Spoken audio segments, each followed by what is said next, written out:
All right, how's it going, everybody? Welcome to February, week 4 of 2020, and because it's week 4, that means it is pay-per-view week at the end of the month. We will have Black Flag at the end of this month. I won't even go too much into the card as it is, because we'll be doing that, of course, at the end of the week, or if you're watching this on YouTube, it'll be at the beginning of the very next video. But we've already had a few set up, and also just because of how everything is going, I don't really want to waste too much time into getting into that right here. But I think I can look at, oh my goodness, there's the pre-booking for it. Yeah, so right now, Chris Jericho, Kenny Omega street fight. We have the Haven International versus Dash and Kyrie. Io Shirai, Candice LeRae for the women's title. Pete Dunne versus Kushida for the heavyweight title. So everything's pretty good there. I think we're just going to go ahead and get a move on with that.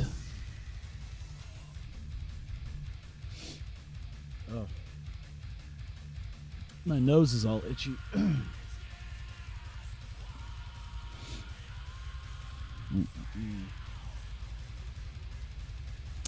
So yeah, it's a bit weird because I didn't plan on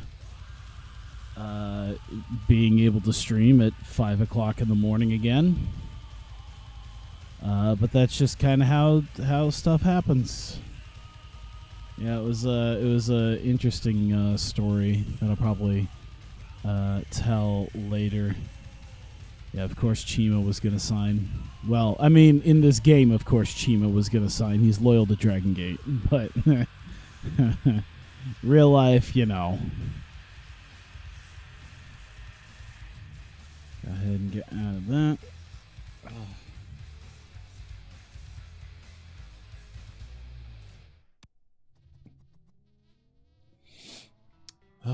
Yeah, because I should be having my alarm go off at some point about this time. But yeah, that's not the case right now. Let's see here. Anything? No, Tanaka hurt badly. An abdominal tear. Oof.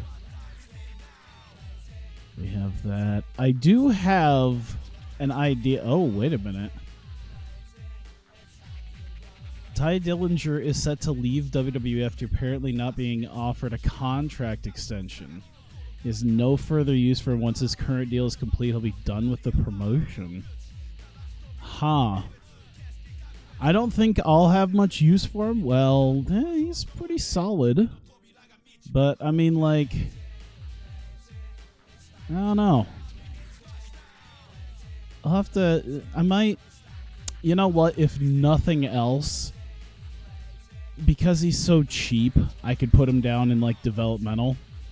Have him, like, work that area. I don't know if he'll really be a big fan of that, but the good thing is I can pretty much I can pretty much lowball him, because where else is he going to go? $3,400 a month, that's hardly anything. Why not? He's only 38. I don't think his skills are deteriorating that much. No. He's actually still somewhat, like, he's mostly plateaued. But, like, his psychology's still going up. It looks like, yeah, he's getting back and forth. It looks like he's about ready to perhaps drop. But I mean, he's not, like, withering away like Devitt seems to be. At least not yet. And we could always give him some promo ability, you know, some mic time to really improve those promo abilities. I mean, if WWE are going to get rid of him, I could probably find a use for him somewhere. I don't know if he'll be like a prominent position, like some of the other guys that I've gotten, you know. Because when I got Bo Dallas, you know, it was a little bit different because I took him away from WWE, and he's young. He's like what, 27, 28? How old is he? He's 28. He's not even 30 yet. I can still do something with him. Dillinger, I don't know. I can maybe get a little bit of use out of him somewhere. Hawaii is where they want me to go. It's probably not too bad. Oh boy, okay. Is this a wrestler's court thing between Angle and Foley? Yeah, failing to pick up his share of the tab on the shared rental car. Yeah. Kurt improved his behavior. That's good. And then Sterling James Keenan entertained the locker room by organizing a poker tournament. That's good. It's good that the camaraderie is as strong as it is. I do want to see how many people were expecting to get for a show in Hawaii. Okay, so they are in Hawaii, Edith. So sell out a 5,000 seat building. I mean, that's not too bad at all. Started a game dev tycoon until you saw it. It's not exactly game dev tycoon as much as it is game dev story. I've played well, I don't think I played the game dev tycoon on stream, but I played enough Kairosoft games that, you know, I wanted to play game dev story since I got it on since it came out on the Switch. Ooh. It looks like I'm just kind of looking at the stadium as it sits. It almost looks open air, but not so much. It's actually a really nice. It's actually a really nice stadium. That would be. Like the outside's fine, but yeah, once you kind of see some of the places like that, it would be kind of. I don't know how the inward deal works, but it looks like it'd be a decent enough place to actually do a wrestling show. That's kind of cool. I don't want to go too far down because for some reason, every time on I like using DuckDuckGo, but I swear to God, you could just put in just about anything and there'll be there like you'll get about 3 or 4 rows in and there's just porn of something. And I'm not complaining about that. It's just I can't show too much on my stream because of it. Hey Budden, hey Jack, what's up? Yeah, it took me forever today to actually get around to putting some of my videos on my YouTube. I've been like lazy today. I like to pretend I'm getting ready for working days, but I fucking oh my God. I friggin' woke up. I can't even remember what time I woke up, but I'm pretty sure it was like 8 p.m. It was something ridiculous like that.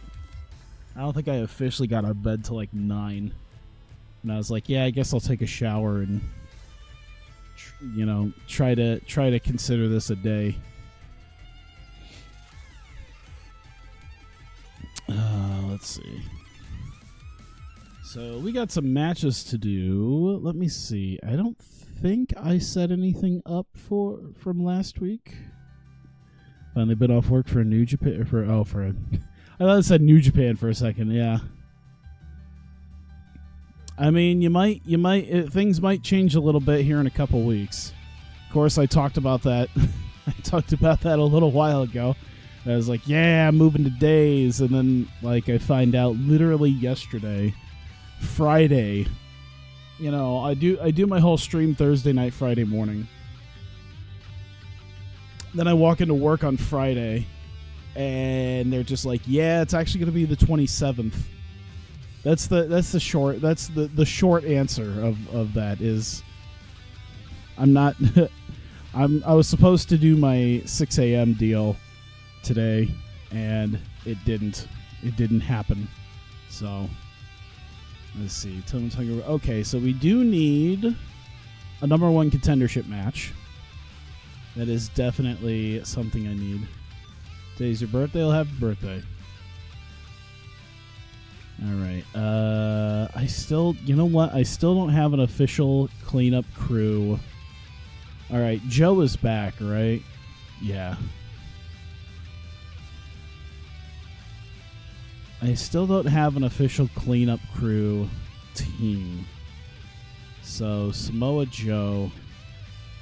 and Robert Roode.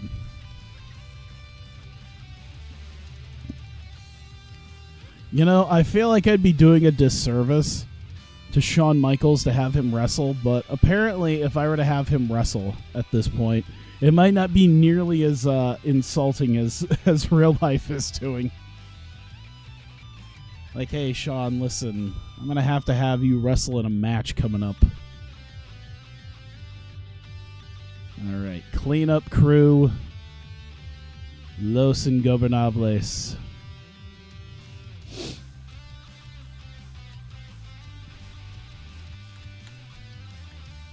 And this is #1 contendership, Hawkeye Pro Tag. There you go. So the winners of this facing the Young Bucks at Death Flag. I need to turn this down in my ears just a bit. There we go. Ooh. Let's see. God damn. Every time I look at his stats, I'm like, oh yeah, that's why I got La Sombra. Jesus, the 86 psych, 85. By the way, he's been getting over. He's been getting hot. Because he was like a nobody. He's still not like high up there, but he's something. Same with Sonata. Let me see here. So, psychology's not really going to be the thing. We can give this like 20 minutes. Because I think I might potentially... I think these guys could probably actually work as the main event. So if I gave it like 21 minutes, and this could be our main event match. And let's give it to Samoa Joe.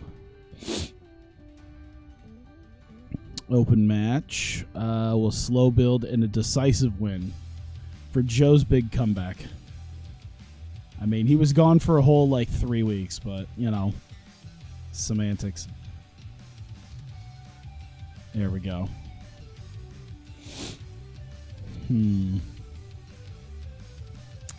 Alright, then I had Sings Baby American Wolves. Okay. Let's see, David Priest is done for his win. Okay, so we should really have Kushida out there as well for a match. Because we had Dunn compete, and we could have Kushida in a non-title match. So we could put him out there against, I don't know, maybe someone about mid-tier, not quite main event, but like mid or upper.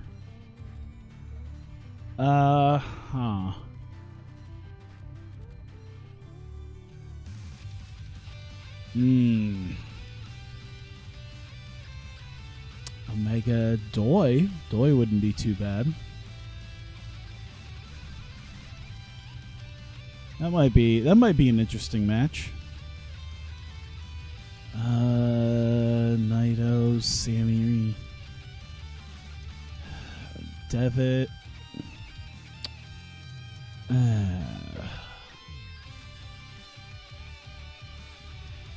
I'm thinking Kenny Omega because there's a kind of a bit of a story.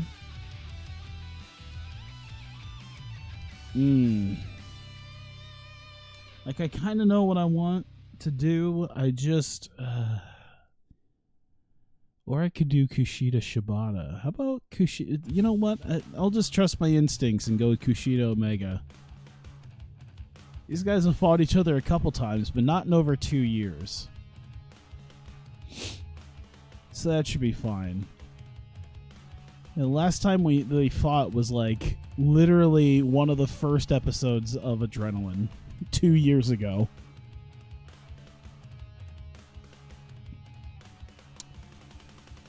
And let's see. I think they could probably call this one in the ring. That wouldn't be too bad. Yeah, I think we'll be okay. All right, so I have an idea. So we'll go draw. Man, I know it's under here as like sports entertainment finish. As like a messy non-decision.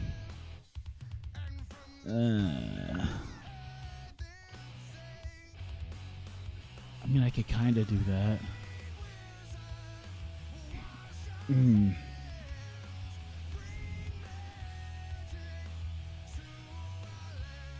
Actually, yeah, I think it could work.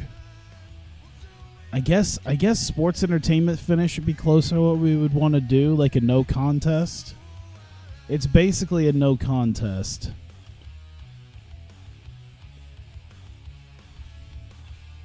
Yeah, I think that'd be the best thing to do. That's what I wanted to do. So they go all out for 13 minutes.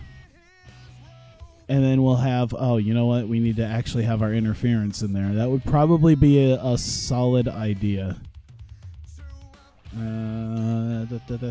Kushida, Pete Dunne, Kenny Omega, Prince Devitt.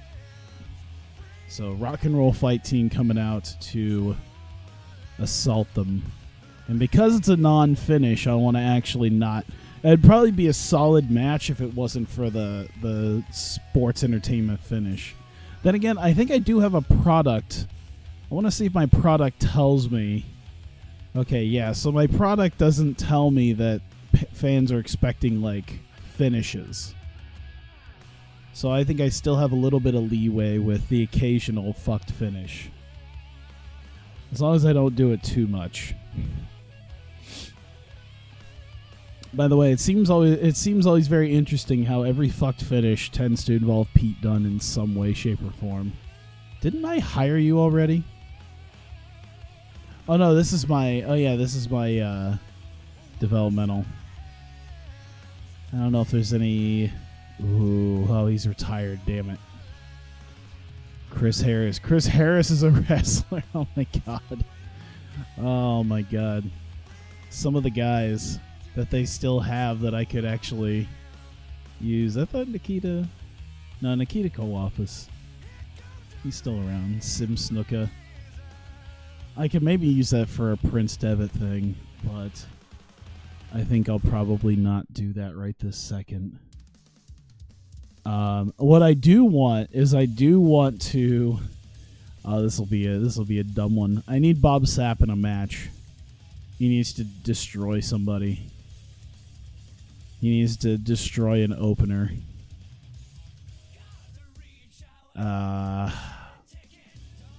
Damn. We could make it one of the Roppongi guys. One of the Roppongi guys could be kind of fun.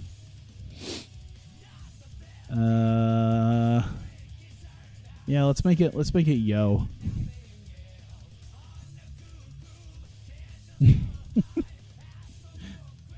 Just like 8 minutes. Chono will be in charge of it. Perfect. With this more or less, like it kind of helps get Bob Sapp over a little bit more, but I feel like, okay, they're actually kind of even. But yeah, no. I don't want to destroy him, but... So we'll have it be like an open match. I guess having the impression that they're evenly matched might not be the best option. But I do want a decisive stoppage finish. I want to knock Yo out. We'll put that over here. We'll put something maybe in between here. Let me think here. Let me look at what we got. All right, what was I working on? I kind of know what I have. All right. I'm trying to see here. So I dealt with that one. That one's going to be an angle. That one's taken care of. That will probably be an angle. That one's a maybe. I could probably do something with that. We could do Hiromu out there carrying Chris Jericho's ass to a match against maybe not the Bucks. Maybe not any specific team. Because we want to give Chris Jericho a little bit of warm-up and knock the ring rust off, because I don't think he's wrestled in several months. What was that? Because I don't think he's actually wrestled in a while. So that's, yeah, not anytime this year. And the last one was, oh yeah, that's right. When I sent him to WWE, he did wrestle Cesaro in the pre-show. Wow. What are you doing with your life, WWE? That's Cesaro versus Chris Jericho as a pre-show match. Maybe we had some sort of deal where he couldn't be on pay-per-view. That's the only thing I could imagine why you would put Chris Jericho versus Cesaro on the pre-show of a pay-per-view.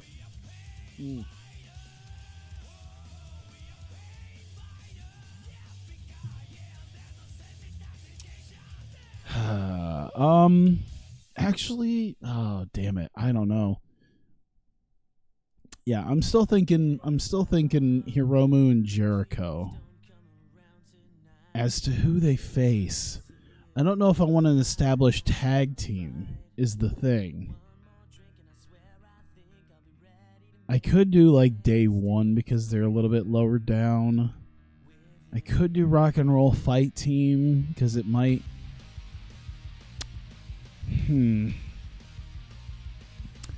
This is what I'm getting into. I don't want to have the champs fight them because I feel like that wouldn't make. It would make some sense, but it wouldn't make the most sense. Lower tier guys. How about that? Low and mid card guys. We can see here. We can do. Actually, we can put a couple guys who don't usually wrestle that much. How about that? So we can get like Carl Anderson might be someone who could do that. I don't know if it'd work out too well. I think it'd be fine. Whoops. How about like Carl Anderson and Will Ospreay? And we could see if maybe Ospreay would work out a little bit with Anderson. It's an odd pairing, but we'll see what happens. Do we want Jericho to win or Hiromu to win? Yeah, let's just give it to Jericho. Open match it though. I think Anderson and Ospreay at least kind of deserve that much. Decisive win, just beat him with the code breaker. I could probably put pinfall just so that happens.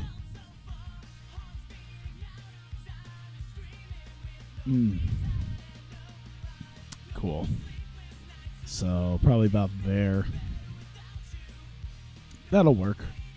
That'll work for now. All right. Bob Sapp, yo. Prince Devitt and Bob Sapp and Chris Hero and Adam Cole. Entertainment Menace. They'll get just a little bit of a bump here.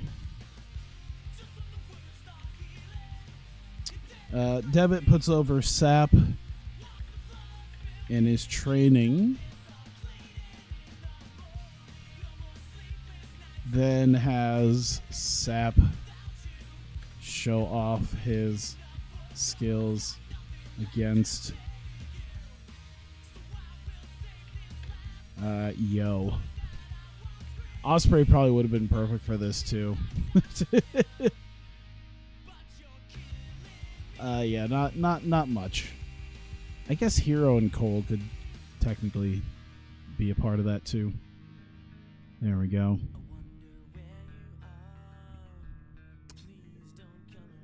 Let me see here. I feel like I had. Did I do? Oh man, I need to look at the history real quick because I know I did some stuff. Not sure exactly when I. What's over? Not gonna feel. Okay, so yeah, I had the Lesnar Shibata thing as well. So I think we can have a little bit of a melee. So if Prince Devitt is there and Bob Sapp, and I think Hero and Adam Cole would still be there. You'll have Yo. Actually, Yo would be busy doing his thing. I think Tozawa and Doi would probably come out. And then we can have Shibata and... Katsuyori Shibata, Brock Lesnar. So it's just... There we go. All right. Sep celebrates, and Akira and Doi come out to confront. Here. Akira and Doi out to confront. Let's see.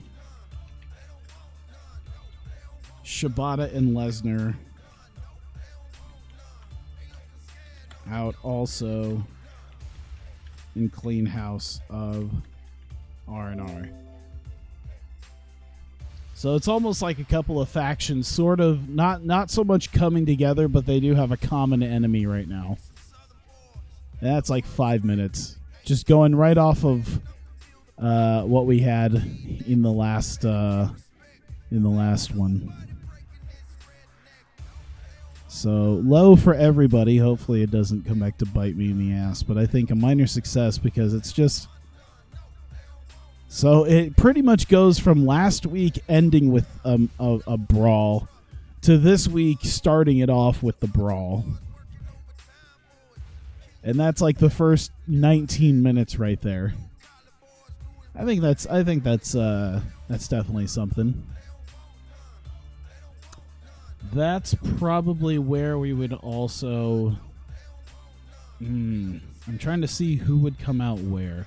Actually, I think coming off of that is when we're going to need the Keenan Ted Jr. stuff. So Ted DiBiase Jr., Sterling James Keenan. Okay. We could do him talking. We can do both of them talking. It'll be fine. Brother Ray also out there.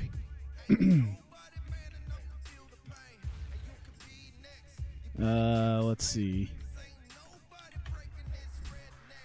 Ted out.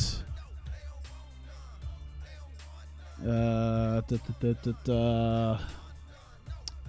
do I wanna phrase this? How about Ted out with Ray? Has Ray book a match with Sterling James Keenan.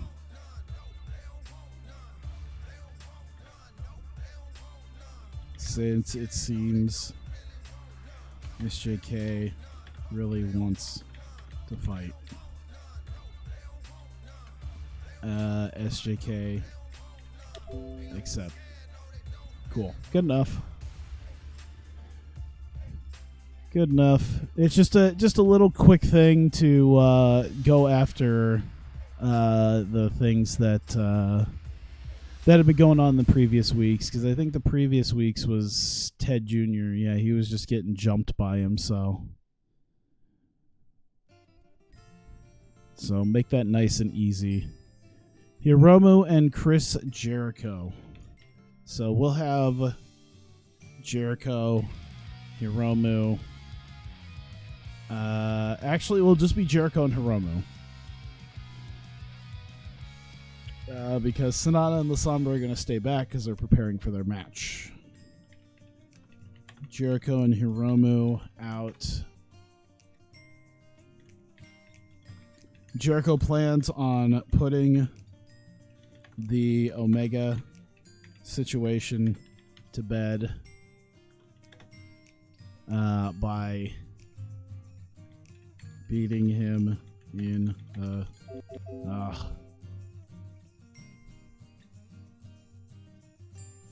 I guess I could just put by beating him and then just explain it after that. Do I have Hiromu as a... He doesn't really talk. Hiromu's not a talking person. Has he gotten better at the talking? Yeah, he's gotten better at the talking. I think if we keep giving him mic time, he'll eventually improve. God damn, I didn't know Hiromu was the... I feel like I've checked this before, but god damn is he fucking over. Jesus, Hiromu might be one of the most over guys in the company. Not to mention America.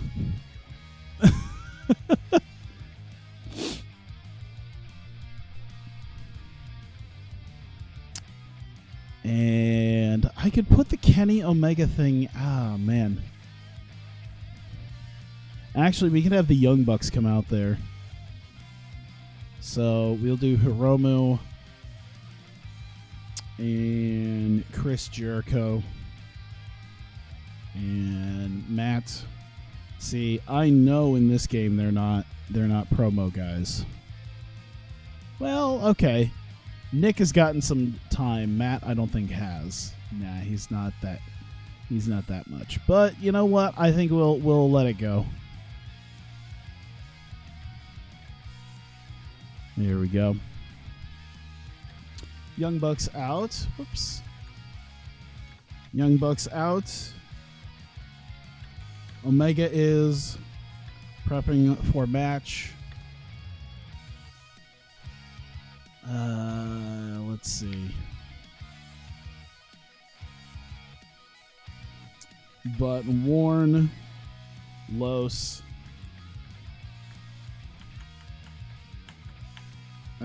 Kenny will only stop with a victory. Yeah, there's just not enough space. We'll just put it there. 4 minutes, I think, is enough time. Kind of puts them over, puts the others more neutral. There we go. All right, so we got Kushida, Kenny, Omega. So Kushida can talk a little bit. All right. Oh God, what the hell did I do? Oh my God, how the hell did I just put my... How did that happen? Kushida interview about... Whoops. About title match.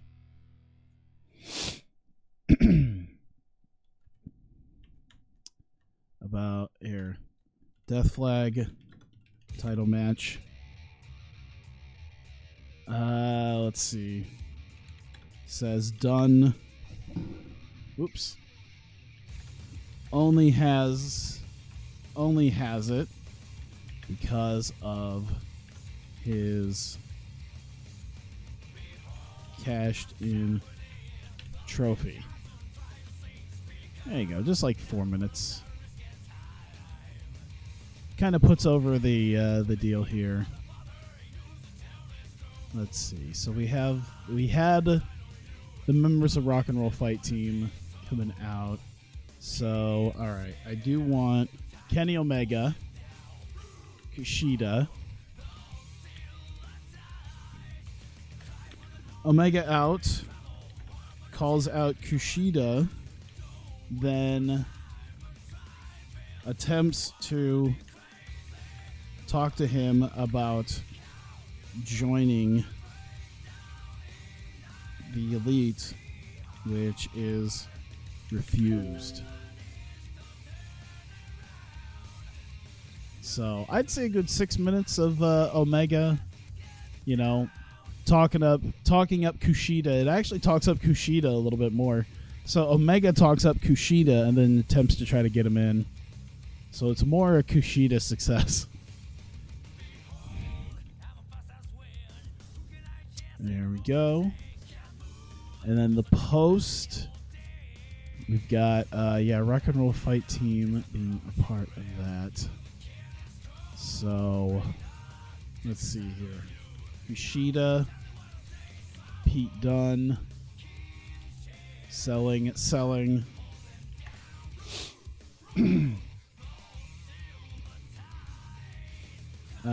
Dunn gets a hold of a dazed Kushida and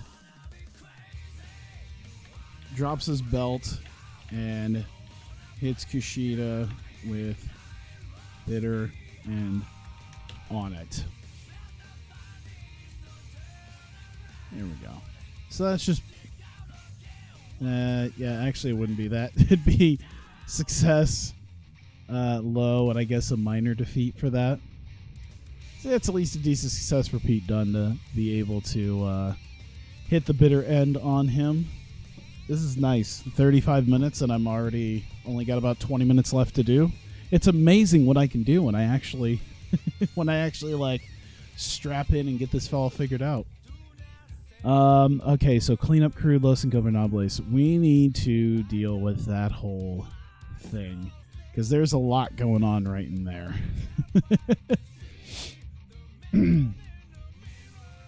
So let's do. Oh my god. Okay, so Tama's coming out, and Samoa Joe, and Robert Roode. All right. Hey, Mike, what's up? Cleanup crew out. Tama talked to Ray and wants to put Alex back out. Joe is back and can fight for can fight. There you go. Me, I'm doing okay. You know, I kind of planned on. It's 5:30 in the morning on a Sunday, so I kind of planned on. 36 hours ago. No, not even 36. How long ago to bed? About 2 days ago, when I last streamed. If it was 5:30 on a Sunday morning, I'd be getting ready for work right now. Yeah, things didn't quite turn out that way. Things did not quite happen that way. Basically, I got to work at 3 p.m. and got a call from the union representative that does bids for my for the postal service, at least in our building, and was informed that even though I had passed the test for my new gig back at the actual building, and I had done everything I needed to do, someone in management had drugged their feet for like 2-3 weeks now. I think it's about 3 weeks officially, and basically just sort of like forgot to post up the fact that I was going to be at the new job. So instead of starting my new hours yesterday, the 13th, I now have to wait till the beginning of the next the pay period, which is the 27th. So I have 2 more weeks left at my job that I've been doing, which I'm not the happiest about, but yeah, because I was expecting to leave, and then it's like, oh no, actually, yeah, they screwed it up, so it's not till the 27th, and I'm not thrilled, but I was informed that I did get that job, so I definitely am moving. It's just I gotta wait 2 more weeks, and once I move over there, I can apply for what they call out of schedule pay, which is basically when you work outside of what you're like, when your normal 8-hour day has a time period that's outside of your normal scheduled time. So I'm supposed to work mornings, but if I'm still scheduled, like if I'm scheduled to actually start mornings, but I'm actually still going to be working afternoons because they screwed it up, I could apply for that, which is time and a half for the time outside of like what my scheduled time should be, which is my entire shift. So 8 hours of time and a half over the next 2 weeks is basically what's going to be owed to me for it. So I'm going to be, I'm pretty happy. I'm at least happy about that much. I'm like, well, okay, I guess I could stay here for 2 more weeks, if it means getting X amount of dollars. I don't want to go too specifically, but I think it had something. I don't want to go too specifically, but I think they said it would amount to about $81 a day. So, $81 a day, 2 weeks. Take away, of course, the days off. You can do the math from there. So, there's at least that. I'm not too upset about that. All right. So we have the cleanup crew. We have those Scuba Novelist. So cleanup crew. Oh man, how do I want to end this? Like, I kind of know how I could end it. I'm just. Let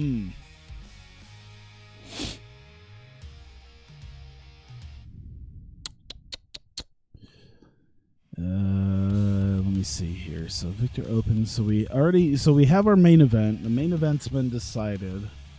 So we know who's that. I mean, I could have the Young Bucks come out.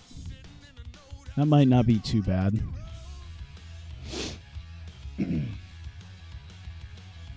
So if we have like Matt Jackson, Nick Jackson, we could do Samoa Joe, Robert Roode. Don't want to have Tama out.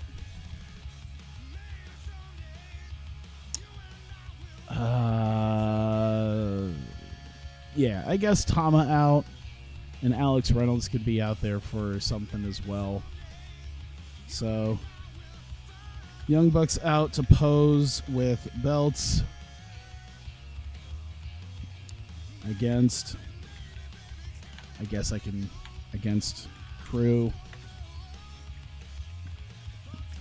Tama from behind hits gun stuns on both Bucks. You know what? I think I might actually leave it as such. Give him enough to do that. So let's see. We could do the selling there. Okay, so yeah, minor defeats I think on that. Minor successes. And Tama Tonga just going around assaulting people. Always a fun time. I feel like I picked 3 of the worst possible people to do sell jobs, by the way. Okay, Matt Jackson's amazing. Nick Jackson's amazing. Maybe it's Tama who's actually not that great at selling. Yeah, Tama's not great, but I think he'll be fine. Alright, so I need definitely an Alex Reynolds. I definitely need an Alex Reynolds moment with Brother Ray. How about that? Ray in his office doesn't hear Alex come in. Alex isn't going to hurt him yet, but wants to get through. Wants to fight.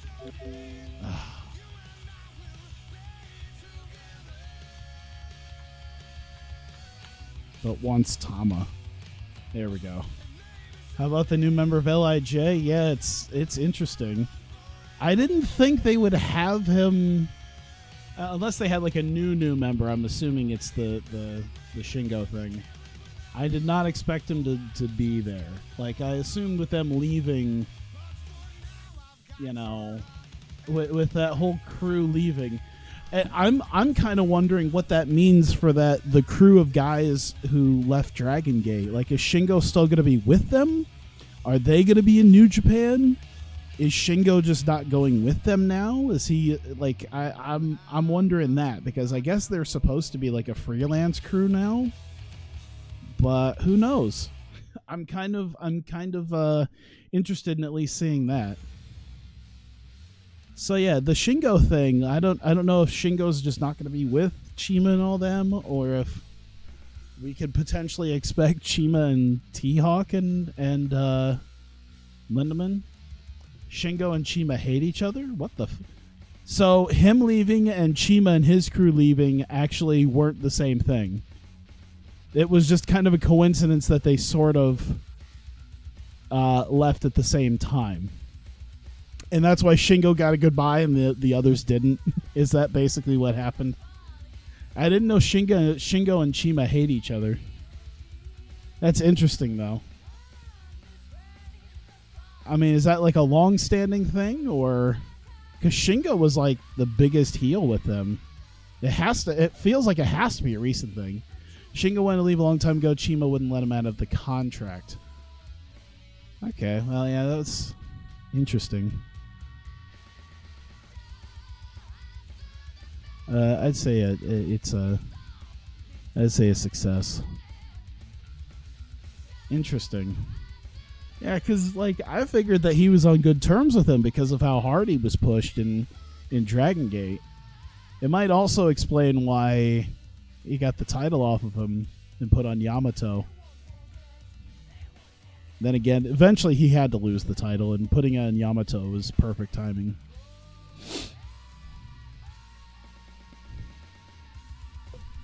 That's interesting. I didn't know that he really did want to leave a while back. Yeah, we'll put that like right there. So we'll need that. We'll need to have something. Let's see. We have 117 minutes. Ooh, we should have a storytelling. I'm guessing Kushida, Kenny Omega could have the storytelling. There we go. Chima basically told him any wrestler Shingo trained would be crap. Wow.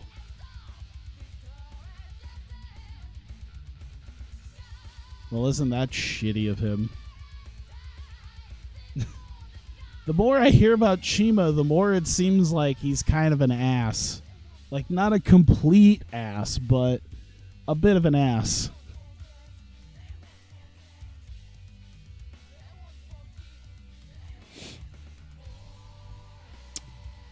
Let me see. You know, between the whole just kind of up and leaving with Dragon Gate's potential future guys to go to China, have the Chinese thing not run. Haven't they not run like any shows since like July as well? Isn't the Chinese thing like kind of dried up at this point? Isn't that why they're now just freelance, because they haven't been able to do shit with the Chinese company?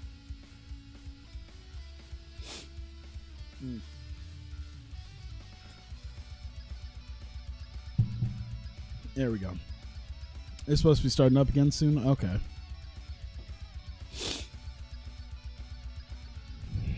Alright. I have just a couple more things I gotta worry about.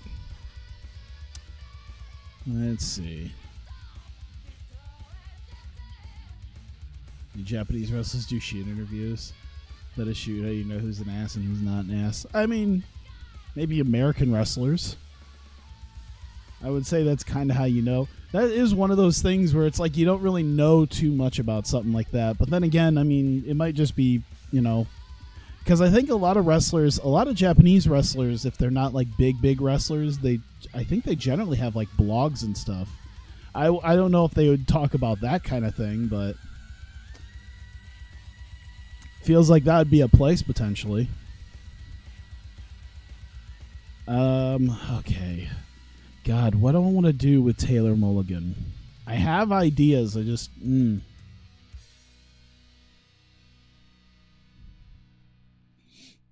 I can't trust anything not conducted by Sean Oliver in his brightly colored business undershirt. Oh my god. I've seen some of the more recent things. He's looking old, man. He's looking old in those shoots from like this past year. Okay, I know I want to do something with Taylor Mulligan. I just don't know.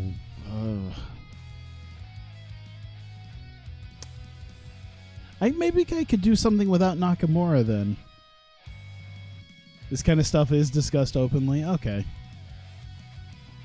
There's not a need for shoot interviews because they just kind of talk about it anyway.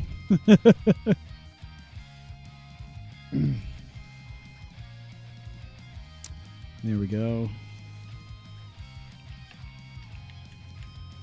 Mulligan vignette. Where he has various pictures of Knock. Let me see here. I was gonna say I know a good amount of like at least independent Japanese wrestlers tend to have blogs and stuff. Maybe that's more of a Joshi thing, but I think that a lot of them have blogs, so I could be talking out of my ass too, and I might have seen like a few of them with blogs and assume a lot of them have them. But I'm sure they got to talk about something. Let's see. And shreds and stabs them. Just a weird like 4-minute vignette putting over Taylor Mulligan. He's not exactly dealing with that, so we'll do that. Let's see. I'm just trying to look at everything. All right. We got 4 minutes. I'm thinking if I look at developmental, because of guys I want to have wrestle coming up, I want to see something with Shane Strickland. I want to see his mic ability is kind of crap. How about Patrick Clark? I wonder if his promo ability still kind of sucks here. Yeah, he's got decent charisma, but his mic skills are not great. That's all right. I'll leave it be then for right now.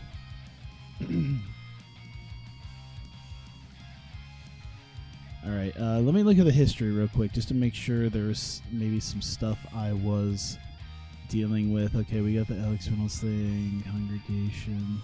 You should have a congregation thing.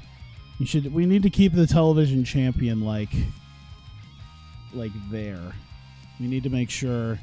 Wow, I just tried typing in Kofi because Kofi Kingston, Father Kingston, Sammy, Davey, Eddie, John Hennigan, Shawn Michaels.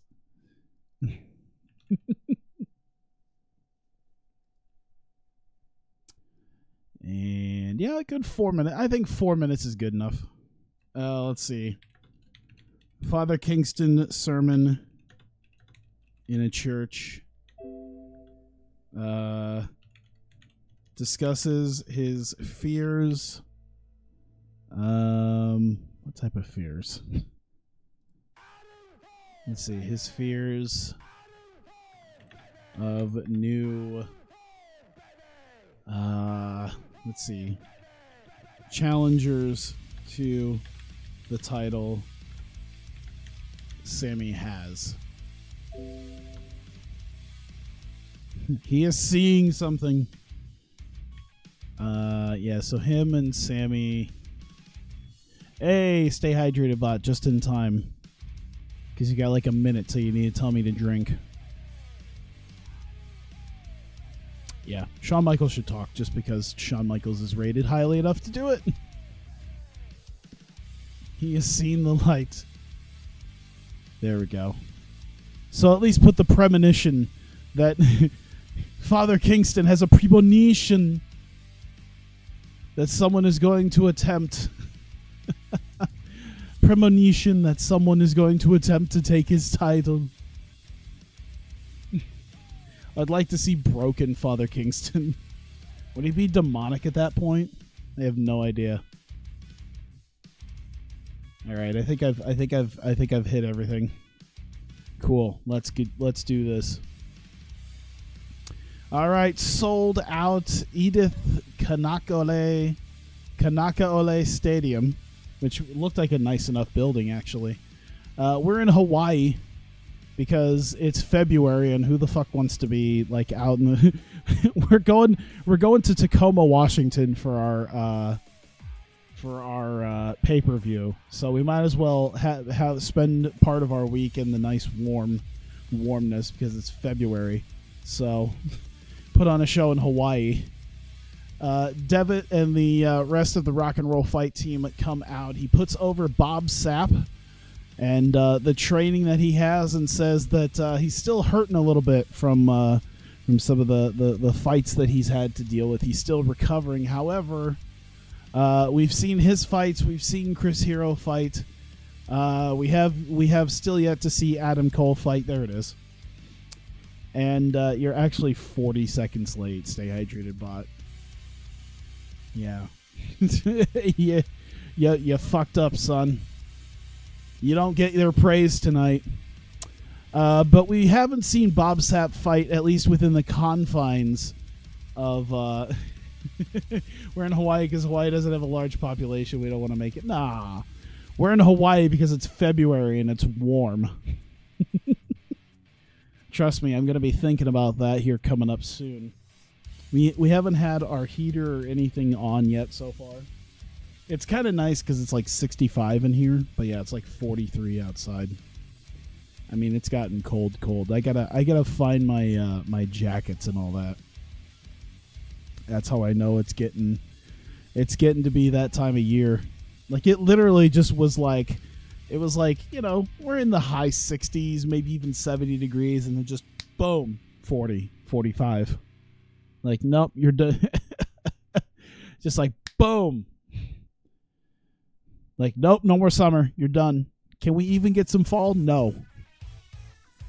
But yeah, so Bob Sapp gets put over by Prince Devitt and the rest of the Rock and Roll Fight team. And they have Yo out here from Monster Max to be eaten alive by Bob Sapp. Ooh.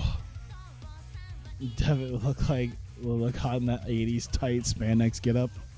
I imagine because it's Devitt, he wears like the what was it called? Jazzercise. Let me see if I can find like this is if it's full 80s, yeah, that would be this is how Devitt would come out in like an 80s Jazzercise outfit. Like, all right, guys, let's do this. Either way, Bob Sapp is about to eat Yo. It goes over like a lead balloon, but hey, Bob Sapp just ate Yo, so... I probably should have given him someone who could at least kind of carry a match, but... I mean, it did what it was supposed to do, and that's put Bob Sapp over. A fucking 28. This is why he doesn't do matches. Bob Sapp needs to be booked a little smarter. He needs shorter matches. It was 8 minutes long. Bob Sapp needs less than 8 minutes. Bob Sapp is literally Goldberg. And thanks for the bit, Goon Recruiter. Stomping and clapping, slapping fans' hands the way down while pointing. Either way, the Rock and Roll Fight team are celebrating. Tozawa and Doi come out because hey, it's their boy. It's you know, one of their boys. So they come out to kind of confront the Rock and Roll Fight team. They're just arguing and getting up in each other's faces. Then Lesnar's music hits again after the end of last week. And him and Shibata start hauling it down to the ring. And Shibata and Lesnar kind of start clearing house with the guys in the ring. Tozawa and Doi are still kind of upset. They don't seem to, try to get into it with Shibata and Lesnar. But, cleaning house of Rock and Roll Fight Team. So it seems like the stuff between Shibata and Lesnar and Angle and Rock and Roll Fight Team aren't quite done. And also, they seem to have drawn the ire of Monster Max. So we'll see what happens with that. It's been quite interesting because, hey, Brock Lesnar's been coming back. He seems like he's not been stopped. We get Taylor Mulligan with a nice little vignette. He's in some sort of darkened room, and he is surrounded like a stalker with various pictures of Nakamura. And I don't think we had that officially, did we? No, we didn't have that officially. The challenge was thrown down, and I think we didn't end up doing that exactly. But I guess this is our way of having the challenge put out there officially. Is that Taylor Mulligan seems like now that he's been attacked by Nakamura, he's been a bit more obsessed with him. And it'll come to a head at Death Flag when Taylor Mulligan challenges and faces Shinsuke Nakamura. As with the pictures surrounding him, he stabs them and shreds them, and destroying the pictures in some sort of creepy vignette. You can kind of get an idea of what that would be like. All right, we get Ted DiBiase Jr. coming out, and he comes out with Brother Ray, where he's been talking to Brother Ray about the attack that he suffered by Sterling James Keenan last week, and it seems like he wasn't 100% sure if he wanted to get back in the ring to wrestle. He was excited to at least work for Hawkeye Pro Wrestling, but he hasn't really been in the ring in a while. But it seems like if Sterling James Keenan wants a fight, then Ted DiBiase Jr. will be more than happy to give it to him. And has Brother Ray book the match. There we go for Death Flag. 1-on-1, a bit of a return to both of their careers. I think neither one of these guys have wrestled in God knows how long at this point. Oh, right. I can't really book it right now because Keenan isn't exactly an active wrestler. So we'll have that. Sterling James Keenan and Ted DiBiase Jr. DiBiase looked lost out there. Brother Ray was the real star. Oh my God!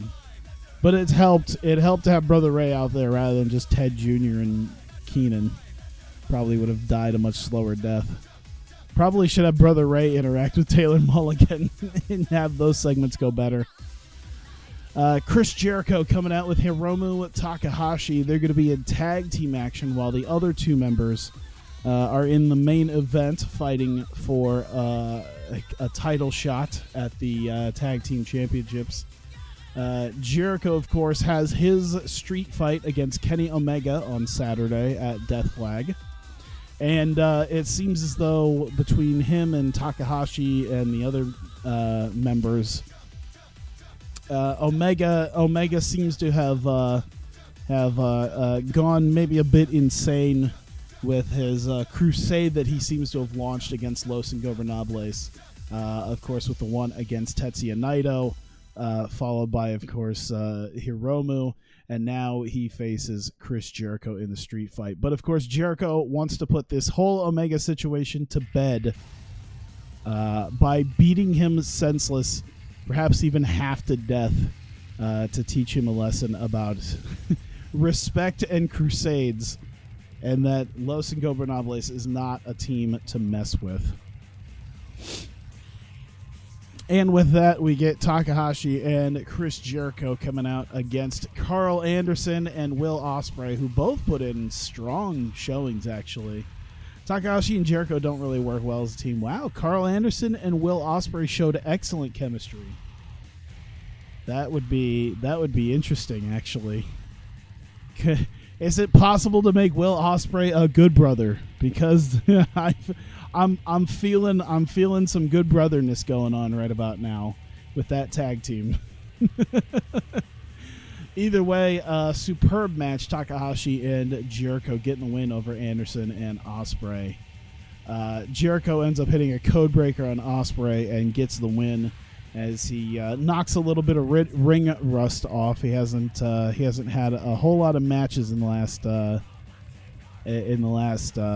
7 months or so, 8 months since he was officially sort of retired or fired as he was supposed to be back in June. But here we go, back in action. Chris Jericho against Kenny Omega. Speaking of which, the Young Bucks come out with their tag belts, and Omega is busy preparing for his match tonight. Just a little bit later on, but he warns Los Ingobernables that it seems Chris Jericho seems as though he can fix this whole Omega situation with a simple street fight, and they want to tell Chris Jericho that is not going to be the case. Kenny Omega will only stop with a victory and a total annihilation, and now that you've drawn the ire of him, they seem like even they're a little bit worried about Omega, because Omega's crusade against Los Ingobernables will not end until Los Ingobernables is no more. Well, you can repackage him as Will Anderson in the United Kingdom Wrecking Crew. That would require Ospreay to grow facial hair. I wonder what type of hoot would Will Ospreay be? Cat hoot? I'm trying to think. Flip hoot? Either way, Young Bucks basically warn Los Ingobernables that this will not end well for them, because Kenny is serious about removing them from Hawkeye Pro. We get Kushida with a backstage interview. He is talking about his title match at Death Flag. Of course, he also talks about Dead Storm Rising and the fact that he had the opportunity to win against Shane Hollister. In fact, it seemed as though he was moving in on becoming heavyweight champion. And the only reason Pete Dunne even has that championship is because of his cashed-in opportunity trophy. So Kushida is more than happy at this point to expose Pete Dunne at Death Flag. And what he says he's going to do is he's going to expose Pete Dunne at Death Flag as a fraud and take what he rightfully was supposed to have 4 weeks ago at Dead Storm Rising. And we go into Brother Ray's office. Brother Ray seems to be doing some sort of paperwork or whatnot, maybe sitting on his phone. Doesn't seem to notice that his office door had opened and closed. And by the time he looks up, Alex Reynolds is in front of him and immediately sticks his hand around his neck and appears to start choking him. Brother Ray looking like he's about ready to shit his pants. However, Alex Reynolds does say that even though he's got a hold of him now, he doesn't plan on hurting him, at least not just yet. But it seems as though Brother Ray has some new golden boys with his in his little entourage with this cleanup crew. And Alex Reynolds is more than happy to start making a mess of the cleanup crew. And it seems as though Brother Ray's new boy is Tama Tonga. And he wants to be able to get to Tama Tonga first. Basically warns Brother Ray that he will come back for him to hurt him and get what's his. But first he wants to go through his golden boy. Or at least his new golden boy. Kenny Omega comes out. He's coming out for his match against Kushida. He immediately calls out Kushida, who makes his entrance as well. And Kenny Omega, before the match, he talks to Kushida and kind of talks him up. And the accomplishments that he's been able to have both as a tag team wrestler and a singles wrestler. and of course talks about the fantastic matches both him and but both of them that they've had together in New Japan, and basically say that he seems to be sort of a loner type guy, but eventually, because of Pete Dunne and the Rock and Roll Fight Team, he's going to need a little bit of backup at some point. Everyone seems to be part of a team, and if Kushida is to win the heavyweight championship, he's going to have to he's going to have to find someone that he can ally himself with, because even the one guy that he supposedly could ally himself with seems to have been gone missing, or at least gone rogue. And asked him about joining the Elite, and Kushida at this point declines. He refuses the offer right now from Kenny Omega. Basically says he's doing just fine on his own. If he needs any help, he feels that he's more than able to do it on his own. And we get our match. So we have Kushida and Kenny Omega. Fantastic heat and great wrestling. The crowd had gotten into it. However, the match was eventually thrown out. That has to be. It has to have gotten a bit of a segment for that. Yeah, penalized for the type of finish. I should have just done like a double DQ or something. Probably would have done better than a sports entertainment finish. But nonetheless, the match is basically ruled a no contest as the Rock and Roll Fight Team come down to attack both Kushida and Kenny Omega, specifically with Pete Dunne going after Kushida. And after the match is thrown out, Rock and Roll Fight Team continue to lay in on them. Finalized, of course, by Pete Dunne dropping the heavyweight belt on the mat and grabbing a still dazed Kushida and hitting the bitter end on Kushida onto the belt and knocking him out.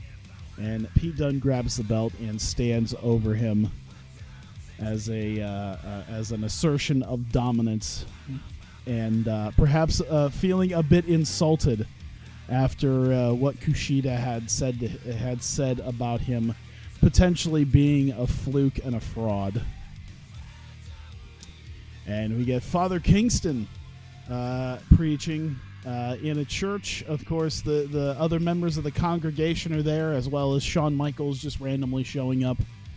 And he seems to be talking the book of today is Revelations, as he feels as though something is brewing when it comes to Sami Sabay and the television championship. Is that there are new evils coming into this world, and new evils that will be coming after Sami Sabay's television championship, and warns that put the strap on John, and warns that there will be some there will be some evils coming after Sami Sabay's television championship, and that he'll need to eventually prepare himself and perhaps give tithes.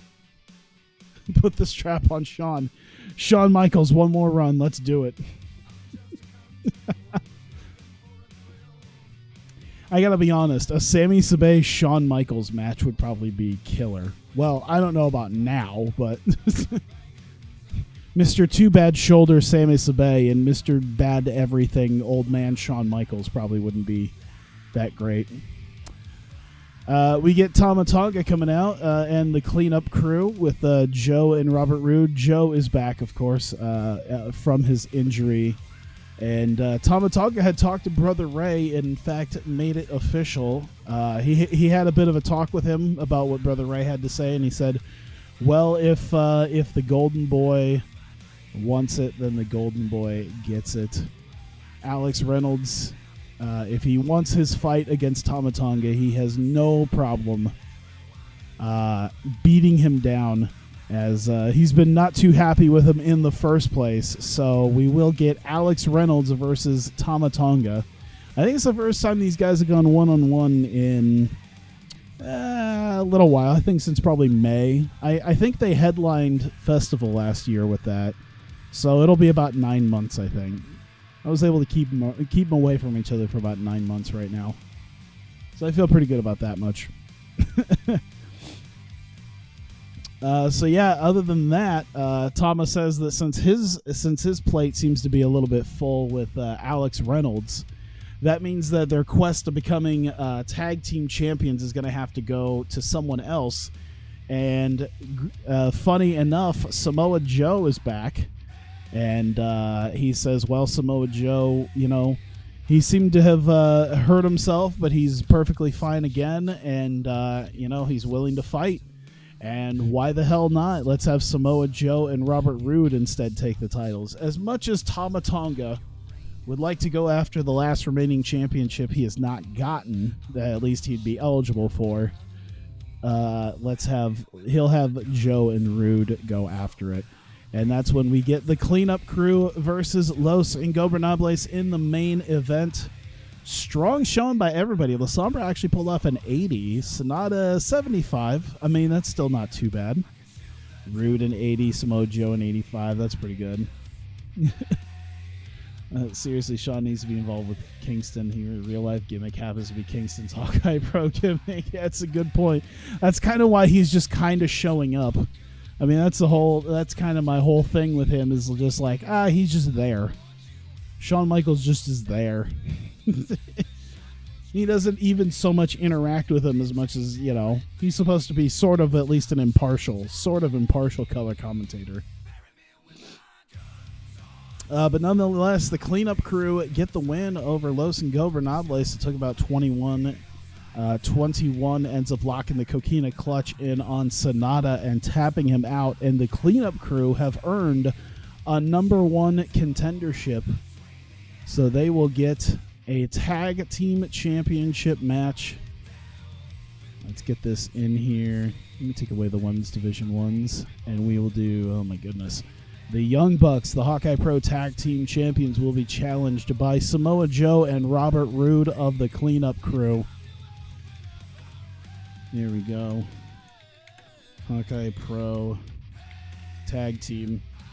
The Hawkeye Pro Tag Team titles on the line in that match. Let me see. We got 1, 2, 3, 4, 5, 6, 7. I think that's where we're at. I think we pretty much got our card booked if I look at it. 1, 2, 3, 4, 5, 6, 7. I think we pretty much. Yeah, so that's pretty much most of the card there, besides, of course, the Sterling James Keenan Ted DiBiase Jr. thing that I can't officially put in here. And having a bit of a developmental match also happen on the pre-show. But nonetheless, the Young Bucks come out with the titles, and they kind of face off with Joe and Roode and hold up the titles. Joe and Roode are ready, and they seem to have smug looks on their faces. And Young Bucks kind of brush that off and hold up the belts. Meanwhile, Tama Tonga sneaks up behind him and levels the both of them. I don't know if one at a time or if he'd be able to grab both. But maybe just one at a time. He grabs Matt, hits him with the gun stun. Nick looks on. Tama Tonga hits him with the gun stun and lays him out. As Tama Tonga doesn't seem too happy, but he's more than ready to fight Alex Reynolds, as well as the Cleanup Crew. More than ready to face the Young Bucks for the tag titles. And that is the end of the show. 91. 91's pretty damn good for not even featuring like it is some of our top stars in the main event segments, but yeah, there you go. A tag team title contenders match, main eventing the show. Let me see here. Anything? GFW reduction. Mickey James isn't being offered. I mean, to be fair, she's working like a bunch of other places. She's already on our short list, so that's, I don't know. It's a possibility to potentially bring that in. Tennis dropping rapidly, stars on the. I'm gonna guess NYWC as a small promotion does not have much at all in the way of people I would even want. I'm just going to go ahead. They have Carlito. They have David Starr. There's Lisa Marie. Michael Hayes. Michael Hayes is working for them. Nigel McGuinness as well. He's working as a road agent for Ring of Honor as well. Hey, Okada, what's up?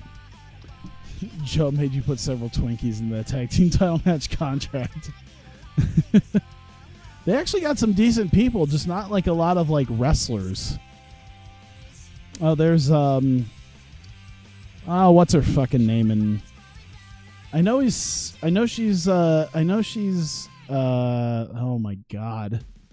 Zelina Vega. That's who she is in WWE. Wow, look at that shit psychology. How long has she been in the ring? How long has she been in the ring? And we're getting that Scarlett Bordeaux. I could buy them out. Throw some of these people in developmental. Rhett Titus could go to developmental. He's not too bad, actually. I want to boost up that brand. McGuinness can maybe go down there. Dude, McGuinness training them would probably be pretty sweet, honestly. McGuinness could probably train them quite well. That's a solid possibility, honestly. Michael Hayes I probably don't need. Yeah, his reputation, his psychology and respect ain't too bad. I don't know. Maybe I'll wait until the end of the month to think about that. Or at least I'll wait till like Saturday when I'm putting something up. Oh, we got Casey Cassidy. Perfect. Or Kangaroo Cassidy. 9.56. I think that's up from what we did. 7.1 million. So yeah, that's up a little bit from where we were last week. 7.1 million. By the way, the big number that I'm looking out for now is like, I think it's 12.75 million. And that actually can start up my own network, which I probably won't use for my main company, but my I'm gonna go back to Hawaii. We're gonna do the same. We're gonna run the same building because that only makes sense. We're not going to Hawaii and then we're not going to Puerto Rico on the next night. She has the in-ring skills of a professional athlete who showed up once for a paycheck. She's below the Steve Mongo McMichael line. All right. So we got breakouts. We've got our main event, Dash versus Miyu. I don't think they fought, right? Oh, no, they did fight at Revolution. I thought that was Kairi and Miyu. I guess it was Dash and Miyu. So they're going to fight again. Which is fine. Because it looks... Oh, crap. Let me see it again. 78. That's a solid number. Let's see. Miyu should be solid, right? 70 stamina. It's not too bad. Did their psychology go down? Or to go up? I hope it went up. Physical. No, performance. It's wavering. Okay. That's fine. So, I guess we can give it 21. And we'll have Mick Foley look over it. And Dash. And open match. Oh, man. I got to see how many more... Let me see here. So maybe I could do 2 matches tonight because I'm looking at, let's see, week 1, 2, 3, and 4 coming up to Blackout. Can get 4 of them. So unless I run like a women's, I can run a women's opportunity trophy qualifier on the pre-show. Just an impromptu one. I think I'll do that, and that'll give us enough shows to book the opportunity trophy competitors.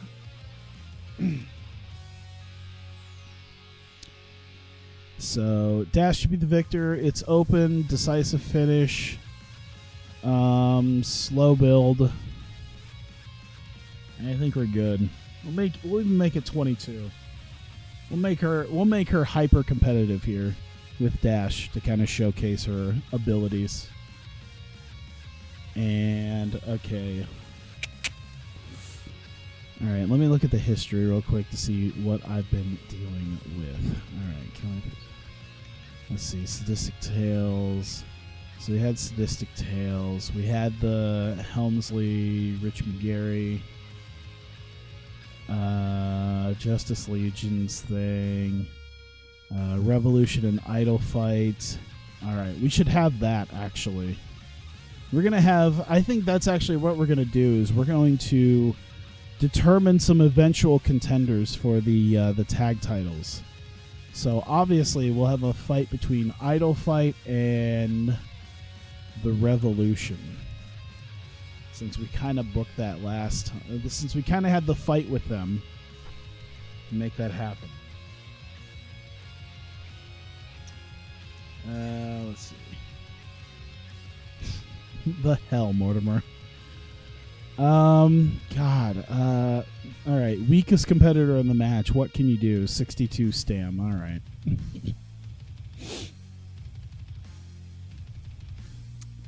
All right. 14 minutes should be enough.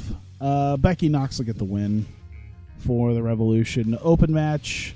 Decisive win. I think that's about... Well, actually, no, not decisive win. Because we need to keep... Yeah, make it... Oh, God damn it. Tainted win. I'm going to have an excuse for Reika. In fact, we'll have Maki take the fall. She'll be fine. So, the Revolution there, and then we need another 2v2. What were some of the teams I was working with here for this? So we have Sadistic Tales. We need to put Sadistic Tales out there. And it could be Oedo Tai. I'm thinking. Heyman International could be another one, but they're kind of busy. Also, Miyu's wrestling already tonight. Evil League of Evil. No, they kind of got beat. Leva Corp? I think it'd be Leva Corp. Yeah, so Sadistic Tales and Leva Corp.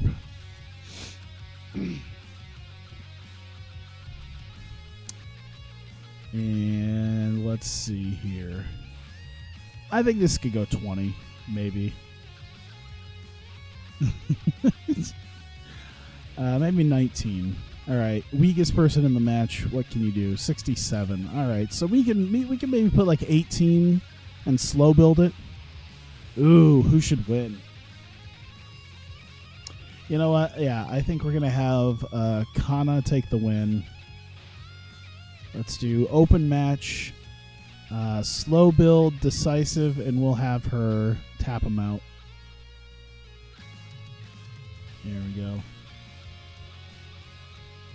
So yeah, Kana wins, open match, slow build it, decisive submission finish, and I think we're solid.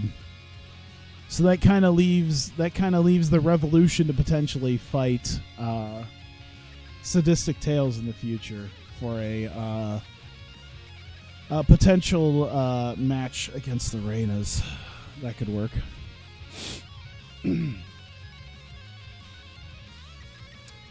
And I'm thinking, so we did the 2v2. We could do one more match. I do kind of want to do one more match. And let's do Kagetsu out there. And she can face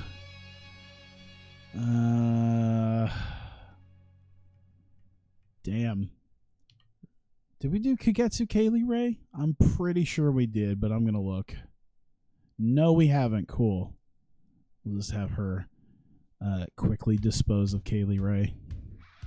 Like 10 minutes. If Jack's here, continue that. He could be. It is like 6 in the morning, though. So he might not be. It's kind of a toss-up. Kagetsu getting the win. Decisive win. I guess an open match because Kagetsu might not be as... Oh, okay. I did that already. Cool. How over is she? She's in the low 40s. She's not getting 50. Look at that. All right, we're getting there. We're really getting there with her. That's good. Solid.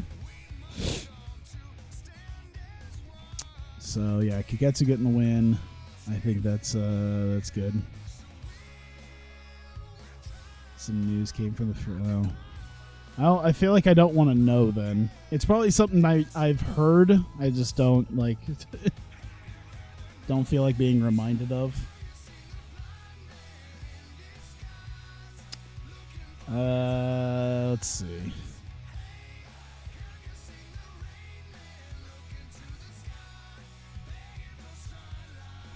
Not to mention, in general, I don't feel like discussing furries. So,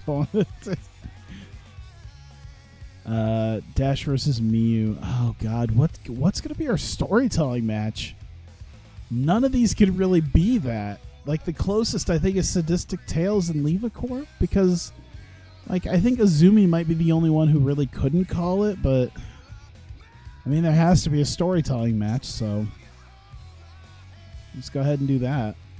Because yeah, Idol Fight's not going to work well with both of them, and maybe them too. Well, they're probably all right. Kagetsu and Kaylee Ray can't call shit in the ring, right? No, not a 58. I don't even need to know what Kaylee Ray's is. Dash and Miyu would be great, but Miyu can't really call it in the ring. Can't really storytell, so yeah, I guess Sadistic Tales Levacorp, because the other three can call it, not so much Azumi, but she's getting there. Give her enough matches, she'll be fine. Alright, Idol Fight in the Revolution. Yeah, so we'll have Ashley Flair. Actually, let's have Mick Foley out, and Revolution can come out as well.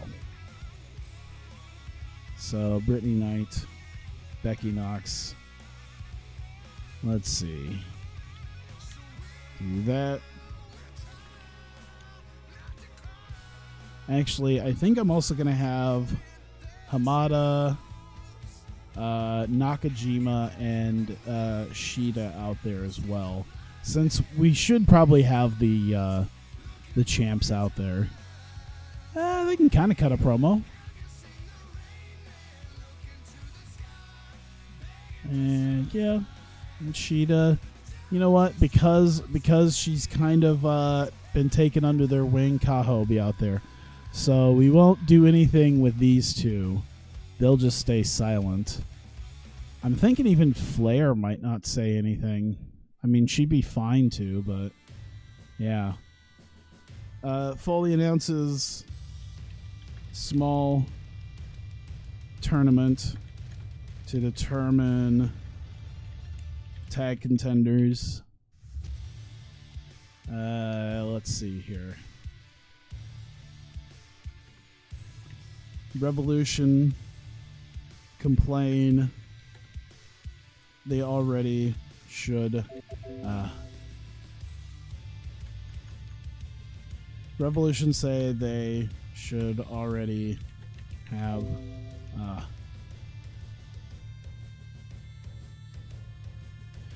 Let's see.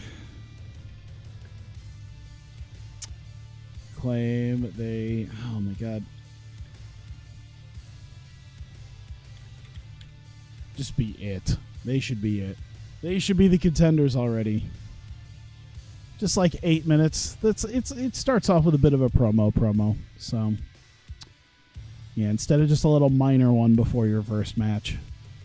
So minor success. The champs are out there. We can give them all a little bit of a push out of that. No one starts throwing fists, but everyone gets a little bit of a boost from being out there.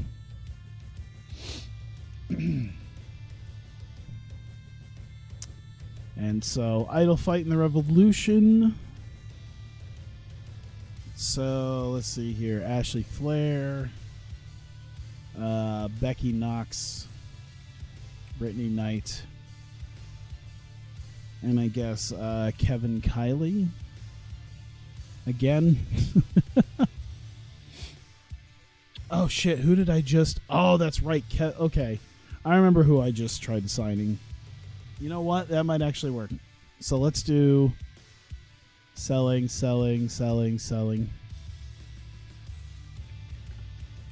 Kylie argues the cheating Revolution did. They, in turn...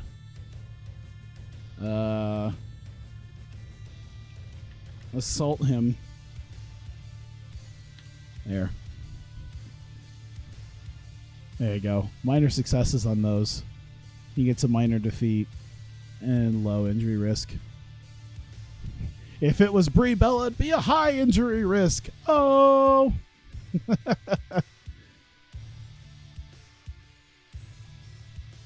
There we go.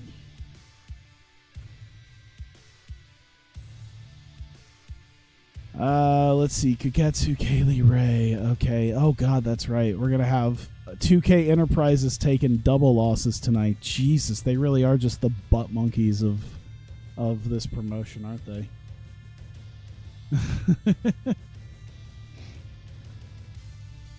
Who's my Dream Bullet Club member? Jeff Jarrett. Just leave that there.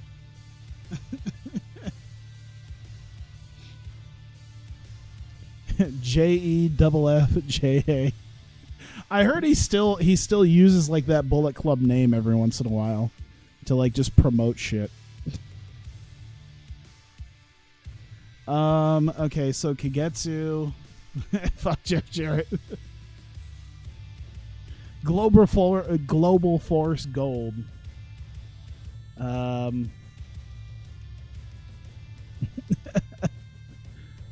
don't know who my Dream Bullet Club member would be.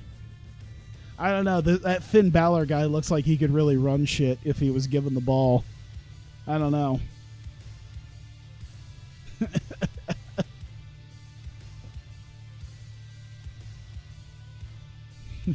No.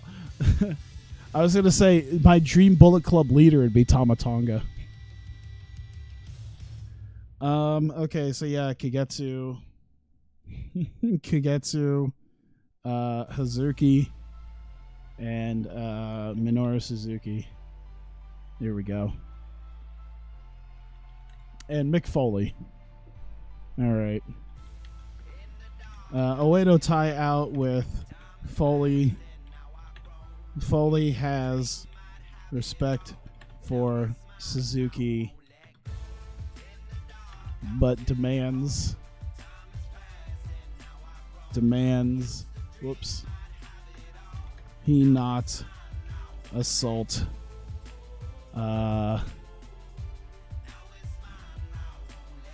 let's see. I'm trying to think here. Women or other women or managers. There you go.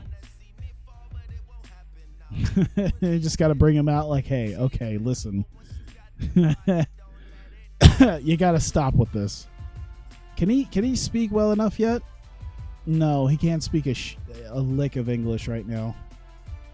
That's fine. All right. Let's see here. Yeah, so just entertainment and the other two could just be a thing, I guess. They'll take a little bit of a bump from being up there. Just be like, hey, we get what you're doing, but just stop.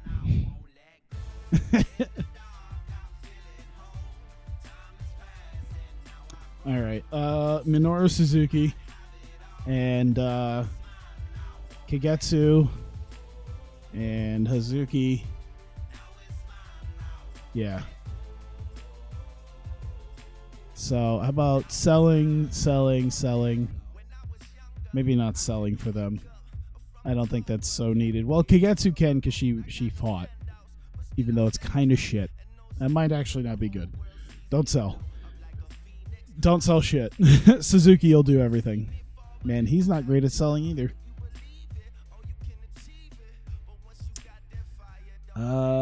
Let's see here. Suzuki is happy. Kiketsu won. And celebrates by running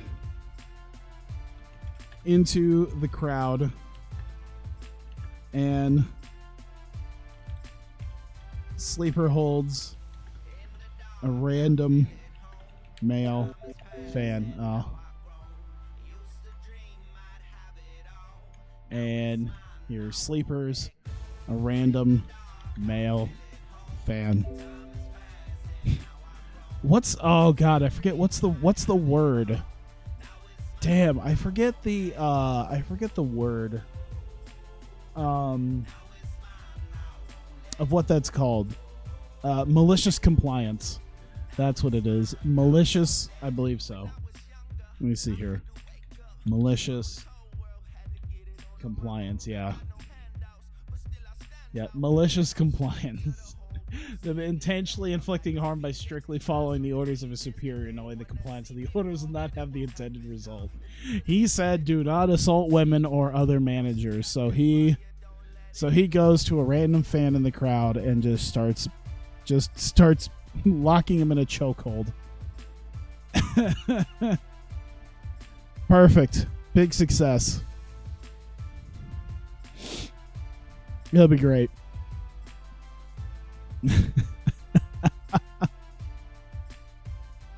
So let's see here. Sadistic Tales and Leva Corp.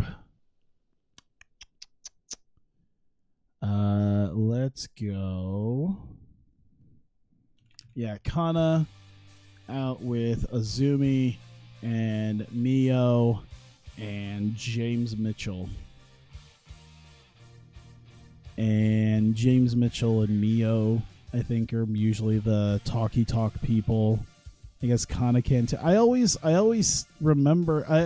to remember this. I might just give them all the possibility. Yeah. So Sadistic Tales out.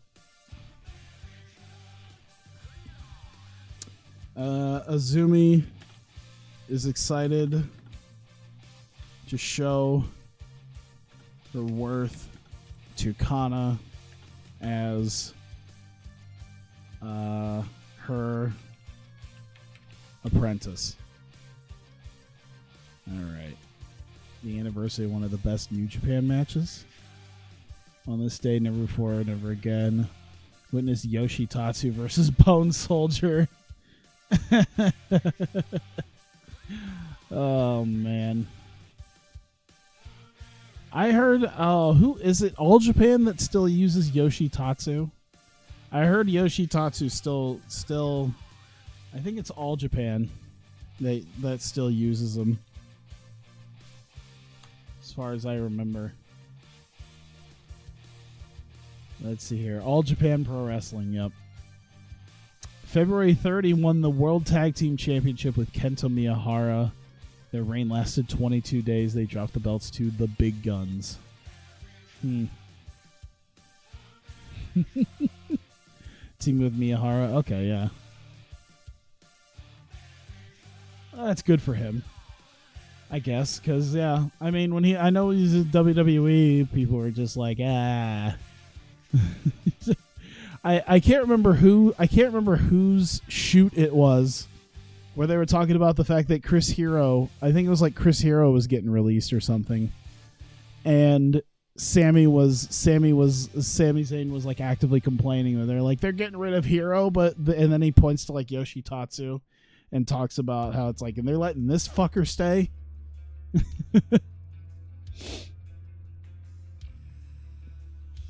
So got that.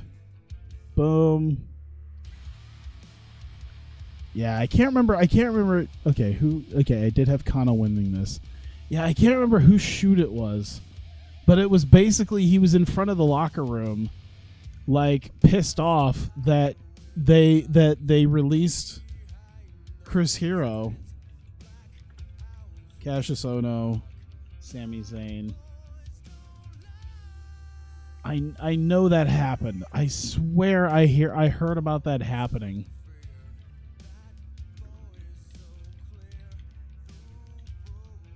Yeah, I feel like oh, it was Bull Dempsey. Bull Dempsey talked about it. That's right. Yeah. Bull Dempsey spoke candidly in his days in NXT, talked about frustrated Sami Zayn. Hero gets fired backstage, and at the same time, Yoshitatsu is in the ring botching heavily. While Yoshi comes out to get some gear he left behind, Zayn says loudly, "Why the fuck is Hero fired and this asshole," pointing to a now sitting Tatsu, "is still fucking here?" Basically really upset for his unfairly fired friend. This was during Yoshitatsu's NXT appearances before his eventual endeavors. Before he eventually, I think, got released as well. Yeah, why the fuck is Hero fired and this asshole's still fucking here?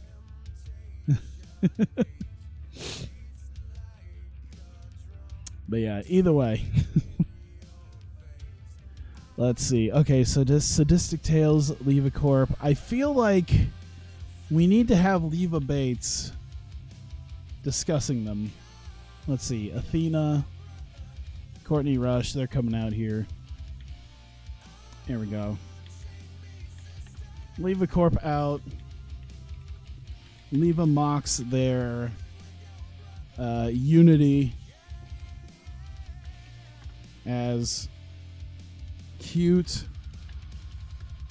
and says reality is about to hit. There you go. Cassius Ohno should eat so many. I mean, his weight has always been a thing, but yeah, I mean, I do think it was interesting how they talked about how it's like, okay, he doesn't like to go to the gym. Like, okay, well, I mean, I forget if he's actually has an issue. I think he might have some sort of condition. I can't remember. Maybe some sort of thyroid thing. I can't remember if that's a thing or not. But he seemed to do a pretty good job at his first run of, staying in some sort of shape. So we'll do that. And I guess the Revolution can come out for something. I guess, yeah. Well, actually, we'll just have Mick Foley coming out. Or at least he'll be, yeah. Let's see. Foley on screen announces after tonight's matches next week is Revolution versus Sadistic Tales. Probably, I would say for a number one contendership, but I probably don't have enough room. Nope. And I'd say 3 minutes is pretty short, but I'll let it go. So we'll leave it there. Put that up there. Wasn't he supposed to be part of the Shield or something? Oh yeah. That might have been why too. Because that kind of coincides with him like giving up on his fitness.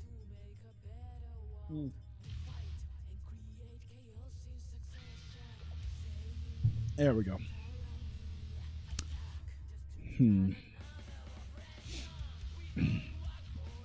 Oh, fucking Hama. Wasn't he the dude who faced like EC3 at that one like weird Bound for Glory? That one, like, weird Bound for Glory in Japan. Oh, how long ago was that?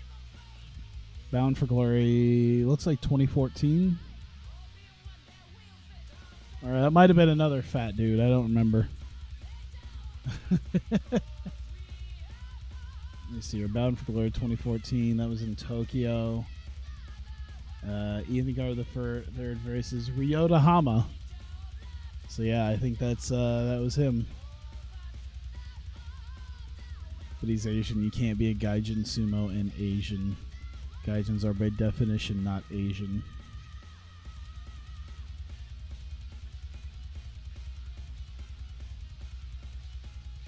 Oh, I was confused about that because I don't remember hearing the words Gaijin sumo. I just didn't remember hearing anything about Gaijin sumo. That's what confused me. It's like, okay, he's a sumo and he's Asian. What's wrong? Either way. Let's see. Dash versus Miyu. All right, let's do Paul Heyman out with Miyu. I guess Mayu can be out there as well. Seems like it would make sense. Heyman out with. We'll just throw Io out there as well. Like, hey, just go out there. We don't have a ton. Well, actually, we'll have her deal with Candice LeRae at some point. Let's see. So Heyman out with Miyu and Mayu. Puts over Miyu as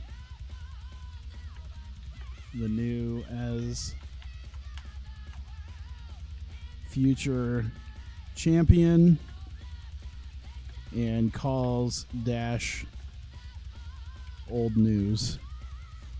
There we go. I forgot Bound for Glory it is tonight, isn't it? Not was, it's coming up. It seems like it's pretty good. There we go. So, puts them over a little bit. And we'll throw that there. How do I want to do this?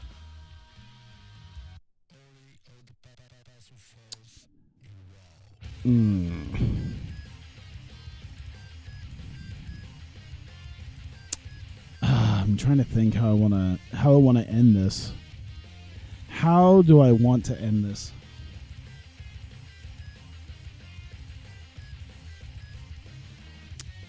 Do I want to end it on an angle? I mean, yeah.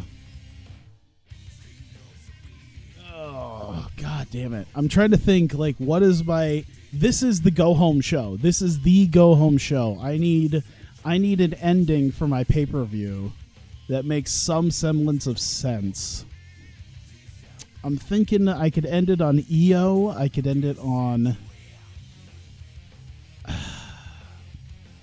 I'm trying to think about this.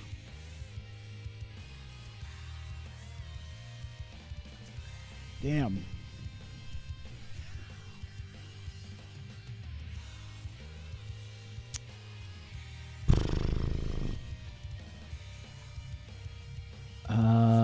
Here we go. How about let's do Dash squaring off with Io. Or actually, it could be Dash and Kairi that would square off with Io. And maybe Mayu. And we can have Candice LeRae involved as well. So, let's see. Dash and Kairi celebrate. Let's see. Io and Mayu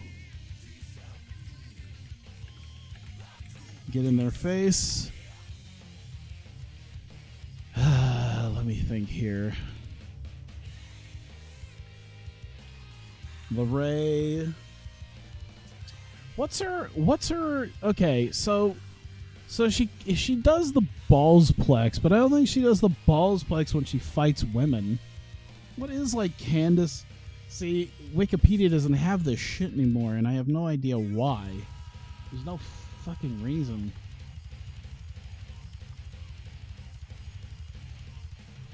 I'm trying to think what her usual finish against a woman might be. I see lion salt. I don't know if that's... It says I see springboard moonsault. I also see springboard facebuster. I don't know if that's it, though. Oh, my God. Can you just... I keep seeing springboard moonsault. I see lion salt. But I don't know if that's... Handspring Poison Rana. Oh my god. Actually, I feel like... Hang on. Lorray from behind. Let me see if I have enough... Oh, yeah. Lays out EO with reverse Rana. Ah. All right. Perfect. I'll take it. So she's just squaring off with them, and then Candice LeRae just comes from behind, jumps on top of her, flings her body back, and then just, like, drops EO on her neck. Yeah, I want to see the handspring version of that. Okay, yeah, that makes some sense. But that's not really an assault people. Like, that's not really a run-in type move. So maybe just a regular reverse Rana would help. Assuming, of course, I'm assuming she has the ability to get up there for that. At least on a woman.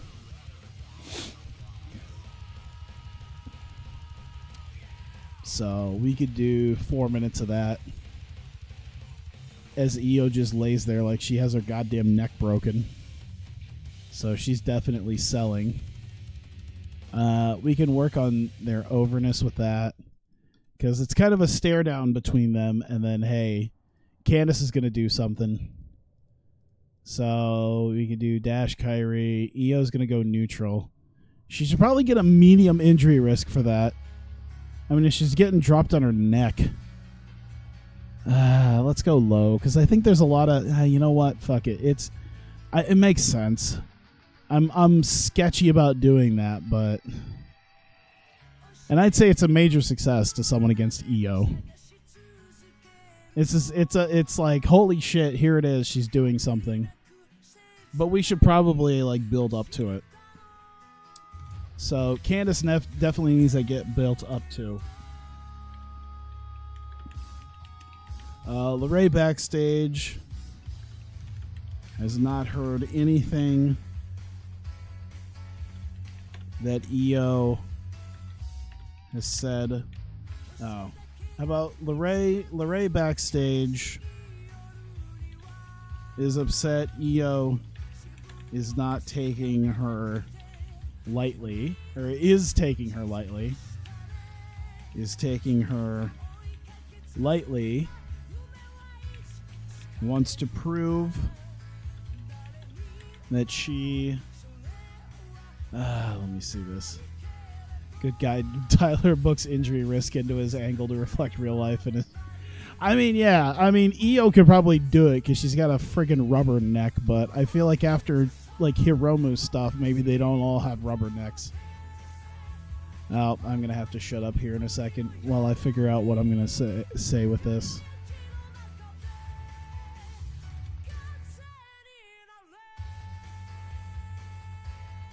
All right, there we go. All right, let's see. She belongs against her.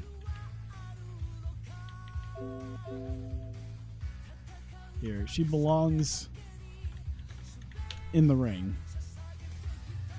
Just like, hey, I earned my chance at this.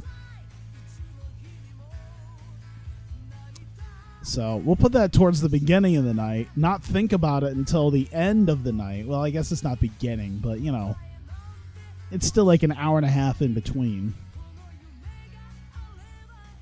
So who haven't we talked to? Oh, yeah, we still got to do the Evil League of Evil stuff. All right, so that'll be the last 11 minutes here.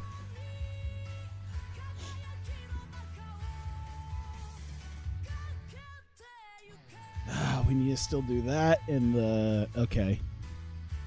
All right. So, Drax the Destroyer. Rick McGarry. Oh, man. Is this gonna work out well? Man, his... Oh, we should just do his Menace. Menace. Can he sell? He can't really sell, but he doesn't really have much of anything else. How about his acting? You know, acting not like Lady Beard is probably his best option. I heard about this Steve Austin guy with a rubber neck. I wonder what happened to this. So yeah, minor success, minor success. Drax has continued looking for Evil League of Evils. Whoops. Lair. Is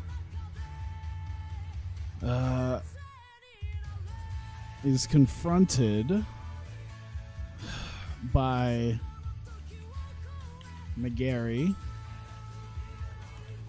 and they stare down, ready to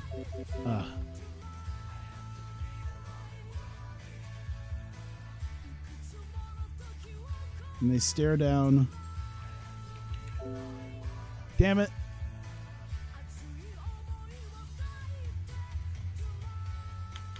Here. There you go. Fight ready. There you go.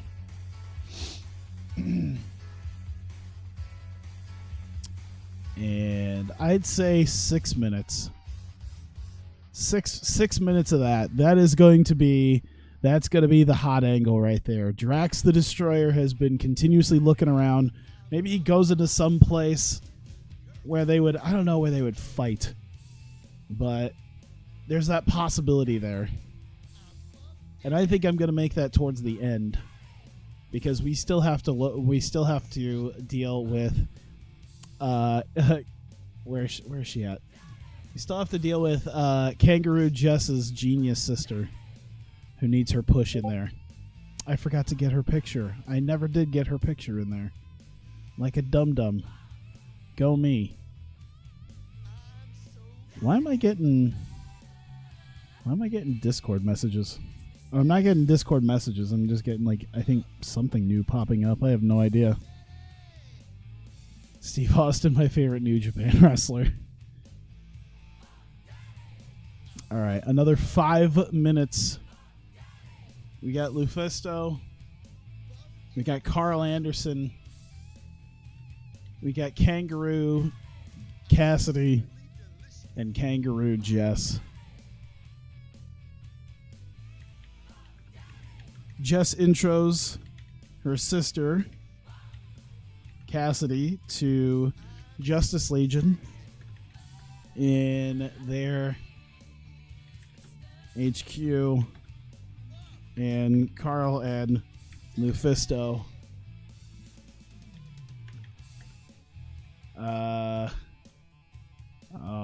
what would I say? Carl and Lufisto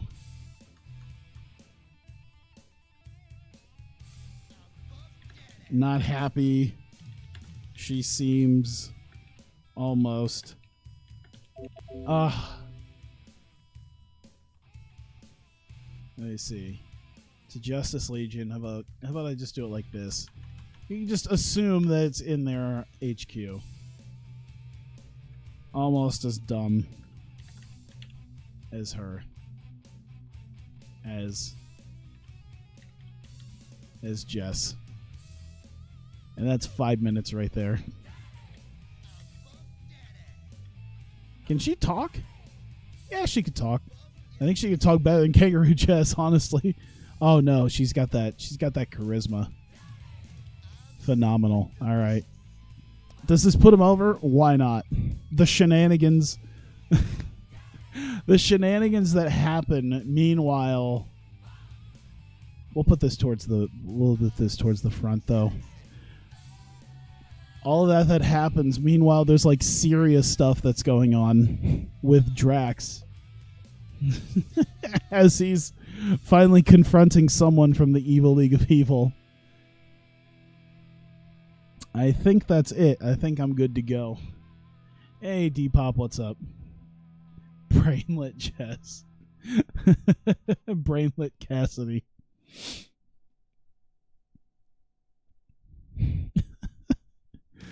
They're brainlets. That's a new one. Jesus, we getting meta here. We getting shit from other sites.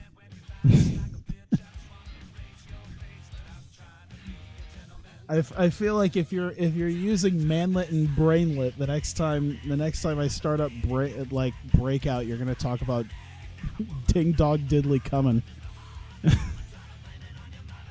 Let's see. Starting off once again, another sold out show in Hawaii, and Foley comes out for Breakout and basically says, "Hey, we've got Hamada and Nakajima as the champions," and they announce a small tournament between the what's the word, the highly competitive women's tag division that has been going on, and we're going to determine number one contenders to take on the Reinas for the tag team titles. And the Revolution immediately come out, and they seem like they seem a little upset already. They feel like that they've already earned themselves tag team titles. In fact, they should have been, even over the last 10 months or so, should have been the tag team champions. Has been a travesty of justice with them that they haven't won the tag titles. And Foley basically claims that, hey, they're going to be in it, actually. In fact, they're going to be fighting here up next. The Reinas also unhappy looking at Revolution with the various cheating that they've done, but nonetheless, Revolution are ready to go. Since it seems like they do get a chance, they will have that shot. You need the guy who loiters in his car waiting for several hours. To be fair, he didn't say girlfriend from work. He said female friend, so he made it well known that it was not someone that was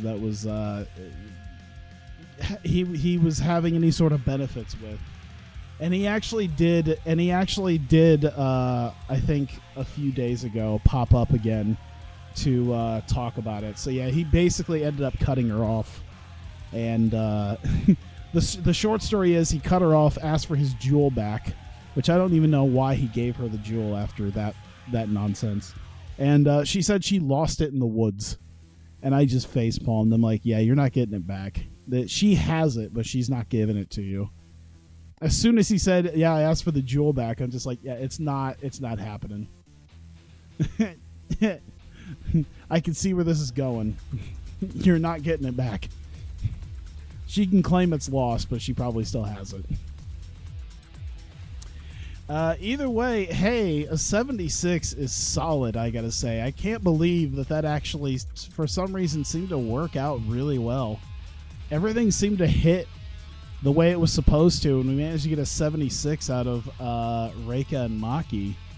And, I mean, they're slowly getting there. They're 50 and 47. I mean, even like Nakajima and some of these other women were pulling like these low numbers, but they're starting to do a lot better. In fact, Nox and Knight were also two of them who weren't doing too hot, but they're doing a lot better. Either way, there's no official tournament bracket. However, the Revolution, after a bit of cheating, end up getting a Disarm Her locked in on Maki as she is forced to tap, and Revolution get the win over Idol Fight. The Revolution celebrating their win. Kevin Kiley is kind of arguing with the ref over the cheating once again, and they basically return the favor by just assaulting him. I would say one of them kicks him in the balls and just starts stomping away at him while the other two are busy recovering. Of course, Kaylee Ray isn't out there because she's busy getting ready for her match coming up here.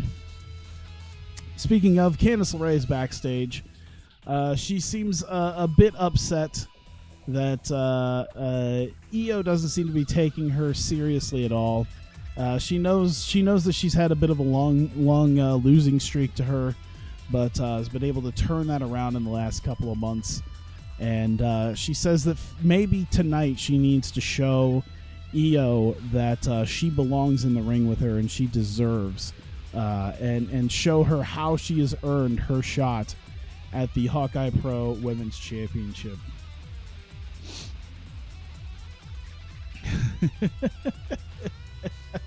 You know what? you bring up a solid point. You bring up a solid point about everything right there. Something you can't even refute. So we're with the Justice Legion in their headquarters, and Kangaroo Jess finally has her sister Kangaroo Cassidy. She introduces the others. Yeah. Yeah. So who's? Oh shit. Oh yeah, Okada. Yeah. See you in a little bit, Okada. Hopefully you'll be back in time. I'm sure you will. I take quite a while. You can copy all that for Bob Sapp versus Azumi. Oh my god. The Bob Sapp and Azumi thing. God damn it. So Kangaroo Cassidy is introduced, and she starts talking to them about perhaps what they could do to get rid of the Evil League of Evil. And so as she's talking, Carl Anderson and Lufisto seem to just have this look on their faces, like they just can't believe that this supposed genius sister of Kangaroo Jess's seems to be almost as stupid as she is. And she doesn't seem like completely ridiculously dumb, but definitely not quite all there. Seems to be pretty close to what Kangaroo Jess is like. And they share some face palms as we just move on. Oedo Tai is coming out, and Mick Foley is coming out as well as they're preparing. And the three Kangaroo Stooges. And Foley comes out to reprimand Suzuki over the last few weeks of his behavior. Now, Suzuki can't really talk, but he does seem to understand at least a little bit when it comes to what Foley says. Foley says he has respect for Minoru Suzuki and how long he's been around in the business. However, he is hereby demanding, as the commissioner breakout, that he cannot assault women or other managers anymore. That is not what Minoru Suzuki is here for, and cannot be assaulting the women's wrestlers or the other managers while he is ringside. And so we get Kagetsu versus Kaylee Ray, which does, I guess, well enough. Kagetsu's already getting up there with that 58. And Kaylee Ray a 64, it looks like. So to combine for a 71 is pretty good. I still need to change Kagetsu's moveset. I didn't do that because I figured I'd have some time, because I figured up until Friday afternoon, I figured I wasn't even going to be here right now. It's 7 a.m. on a Sunday, which means I should be at work right now. I'm just going to be sour grapes about it for the next 2 weeks until it actually happens. You know what? I'll be sour grapes about it until I get that check for their mistake. That's when I'll let it go. When I get that check. Okay. So so either way, Kagetsu gets the win over Kaylee Ray in a nice little match here. And once again, as they get to prove themselves, Suzuki is happy. He celebrates as Hazuki is in the ring with Kagetsu, and they celebrate. Suzuki is looking around like he desperately wants someone to beat up, but he just can't seem to find anybody. So he jumps the guardrail and finds a random male fan, picks him up by the collar, and locks him into a sleeper hold. And chokes out just a random fan, a male fan, of course, in the crowd. Whether or not it's a plant, I don't know. I'm sure you could put a plant, and that would be the obvious choice. But it'd be kind of fun if if Suzuki just went out there and just choked someone out.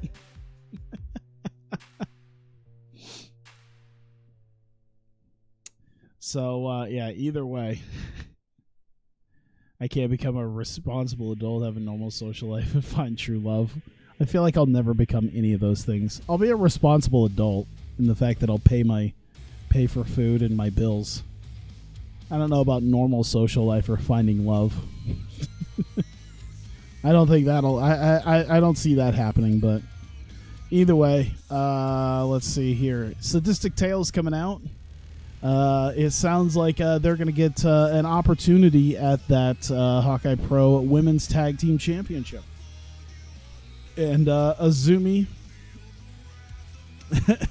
is excited to show Kana her skills and the extent of the training that she has received from Kana, and prove her worth as her apprentice, because she's not just someone who's having Kana work with, but they're also tag partners. So Azumi's success is also Kana's success. And Leva Bates and the rest of Leva Corp come out because they're about to fight them. And Leva just kind of like mockingly claps them and just mockingly goes, "Oh, how cute." It seems so cute that everyone's together as one big family. And also mocks them for their unity, and basically says that unfortunately in reality, even with the strength of Kana, it just won't be enough to deal with former women's tag team champions like Leva Corp. And unfortunately, the combined efforts of Athena and Courtney Rush will be too much to care for against just strictly Kana. And that leads us to Sadistic Tales versus Leva Corp. Kana carrying the match for almost 18 minutes until she eventually locks a Kana lock in on Courtney Rush and has her tap out. They do have 60s. That's okay.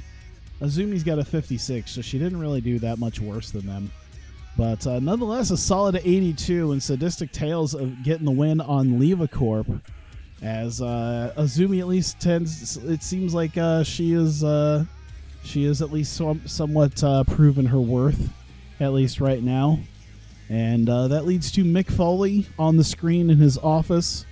He congratulates Kana and Azumi and announces that next week, after the results of tonight's matches, there will be a number one contendership tag match next week on Breakout. Or actually, the number one contendership match I think will probably happen on the pre-show. I'll have to remind myself of this. I don't think it'll happen on the main show, but let me see here.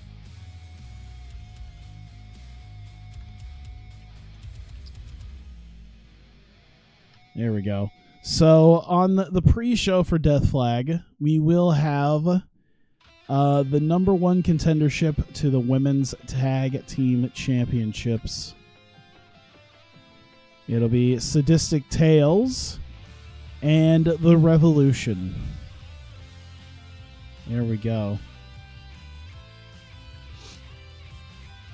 And let me see here. Number one contendership. Women's Tag. Oops. Hawkeye Pro. Hawkeye Pro Women's Tag. There you go. And yeah, I think that's solid. And we go to Drax the Destroyer, who has been continuously looking around the universe for Helmsley the Creator. He feels like he was just a little bit off and was not able to be at the arena in time to square off with Helmsley the Creator in the arena. However, he's still looking around for where he might have run off to, as he has been on the search of clues from last week. And as it seems as though he is maybe in some sort of bar, maybe kind of a dreary, shady-looking bar, asking about that and relaxing a little bit. Rick McGarry, the brainwashed assassin for Helmsley the Creator, appears behind him. He shouts for Drax's name, and he shouts for Drax's name as Drax turns around, and McGarry introduces himself and they square off and kind of stare each other down from both sides of the bar, and that's when it just fades to black. So nothing happening yet, no fists flying or anything like that just yet, but it is definitely on its way, as it seems obvious that Drax and Rick McGarry are about to throw down on one another. And you'll have to wait till next week. No, I haven't seen Homes of the Creator, says John Polovec. Paul Heyman coming out with Miyu and Mayu for the main event. Puts over Miyu as a future champion. Puts over Mayu, of course, as a two-time champion. And basically says that Dash Chisako's time came at a point when Hawkeye Pro Wrestling was nothing, and Paul Heyman wasn't even here, and it wasn't even a blip on his radar yet. And, yeah, cliffhanger is damn right. And basically calls Dash old news because she is the longest reigning women's champion in history.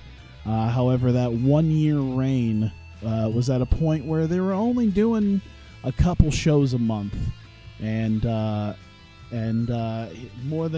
he's more than likely going to have Io become the new longest reigning women's champion, and this is under a weekly TV era.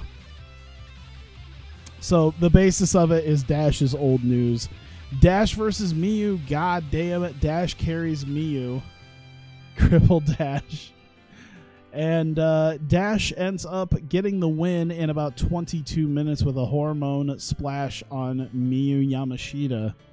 And with that win, Dash Chisako tonight has become the first woman in Blackout's Opportunity Trophy ladder match. So I feel like I need to write that down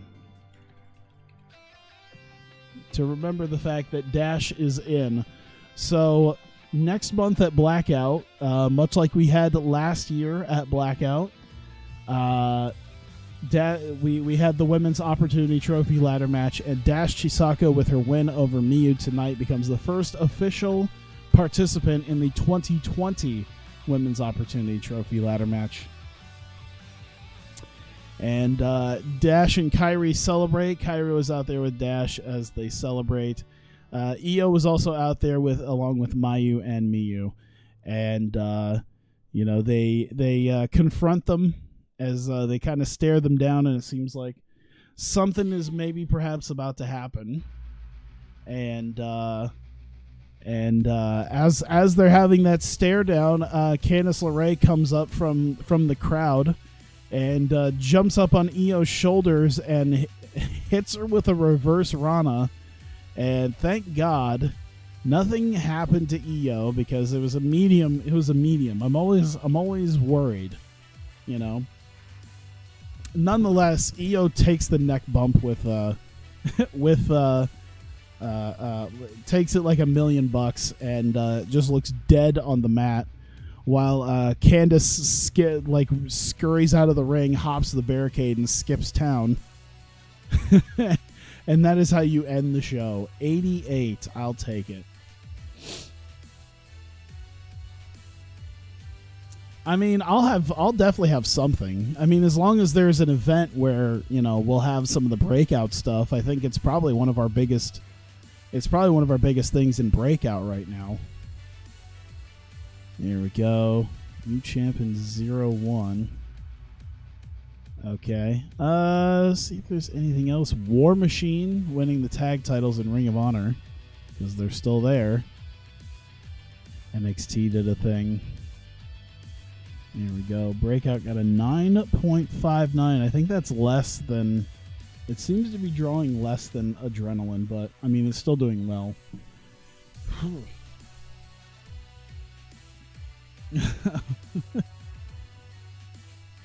Mio's a 60 match rating talent for life. The Rana variations, the Booker just wants to put the woman in a box. Oh my God. You're the Rana girl. And you, Io, you're the neck bump girl.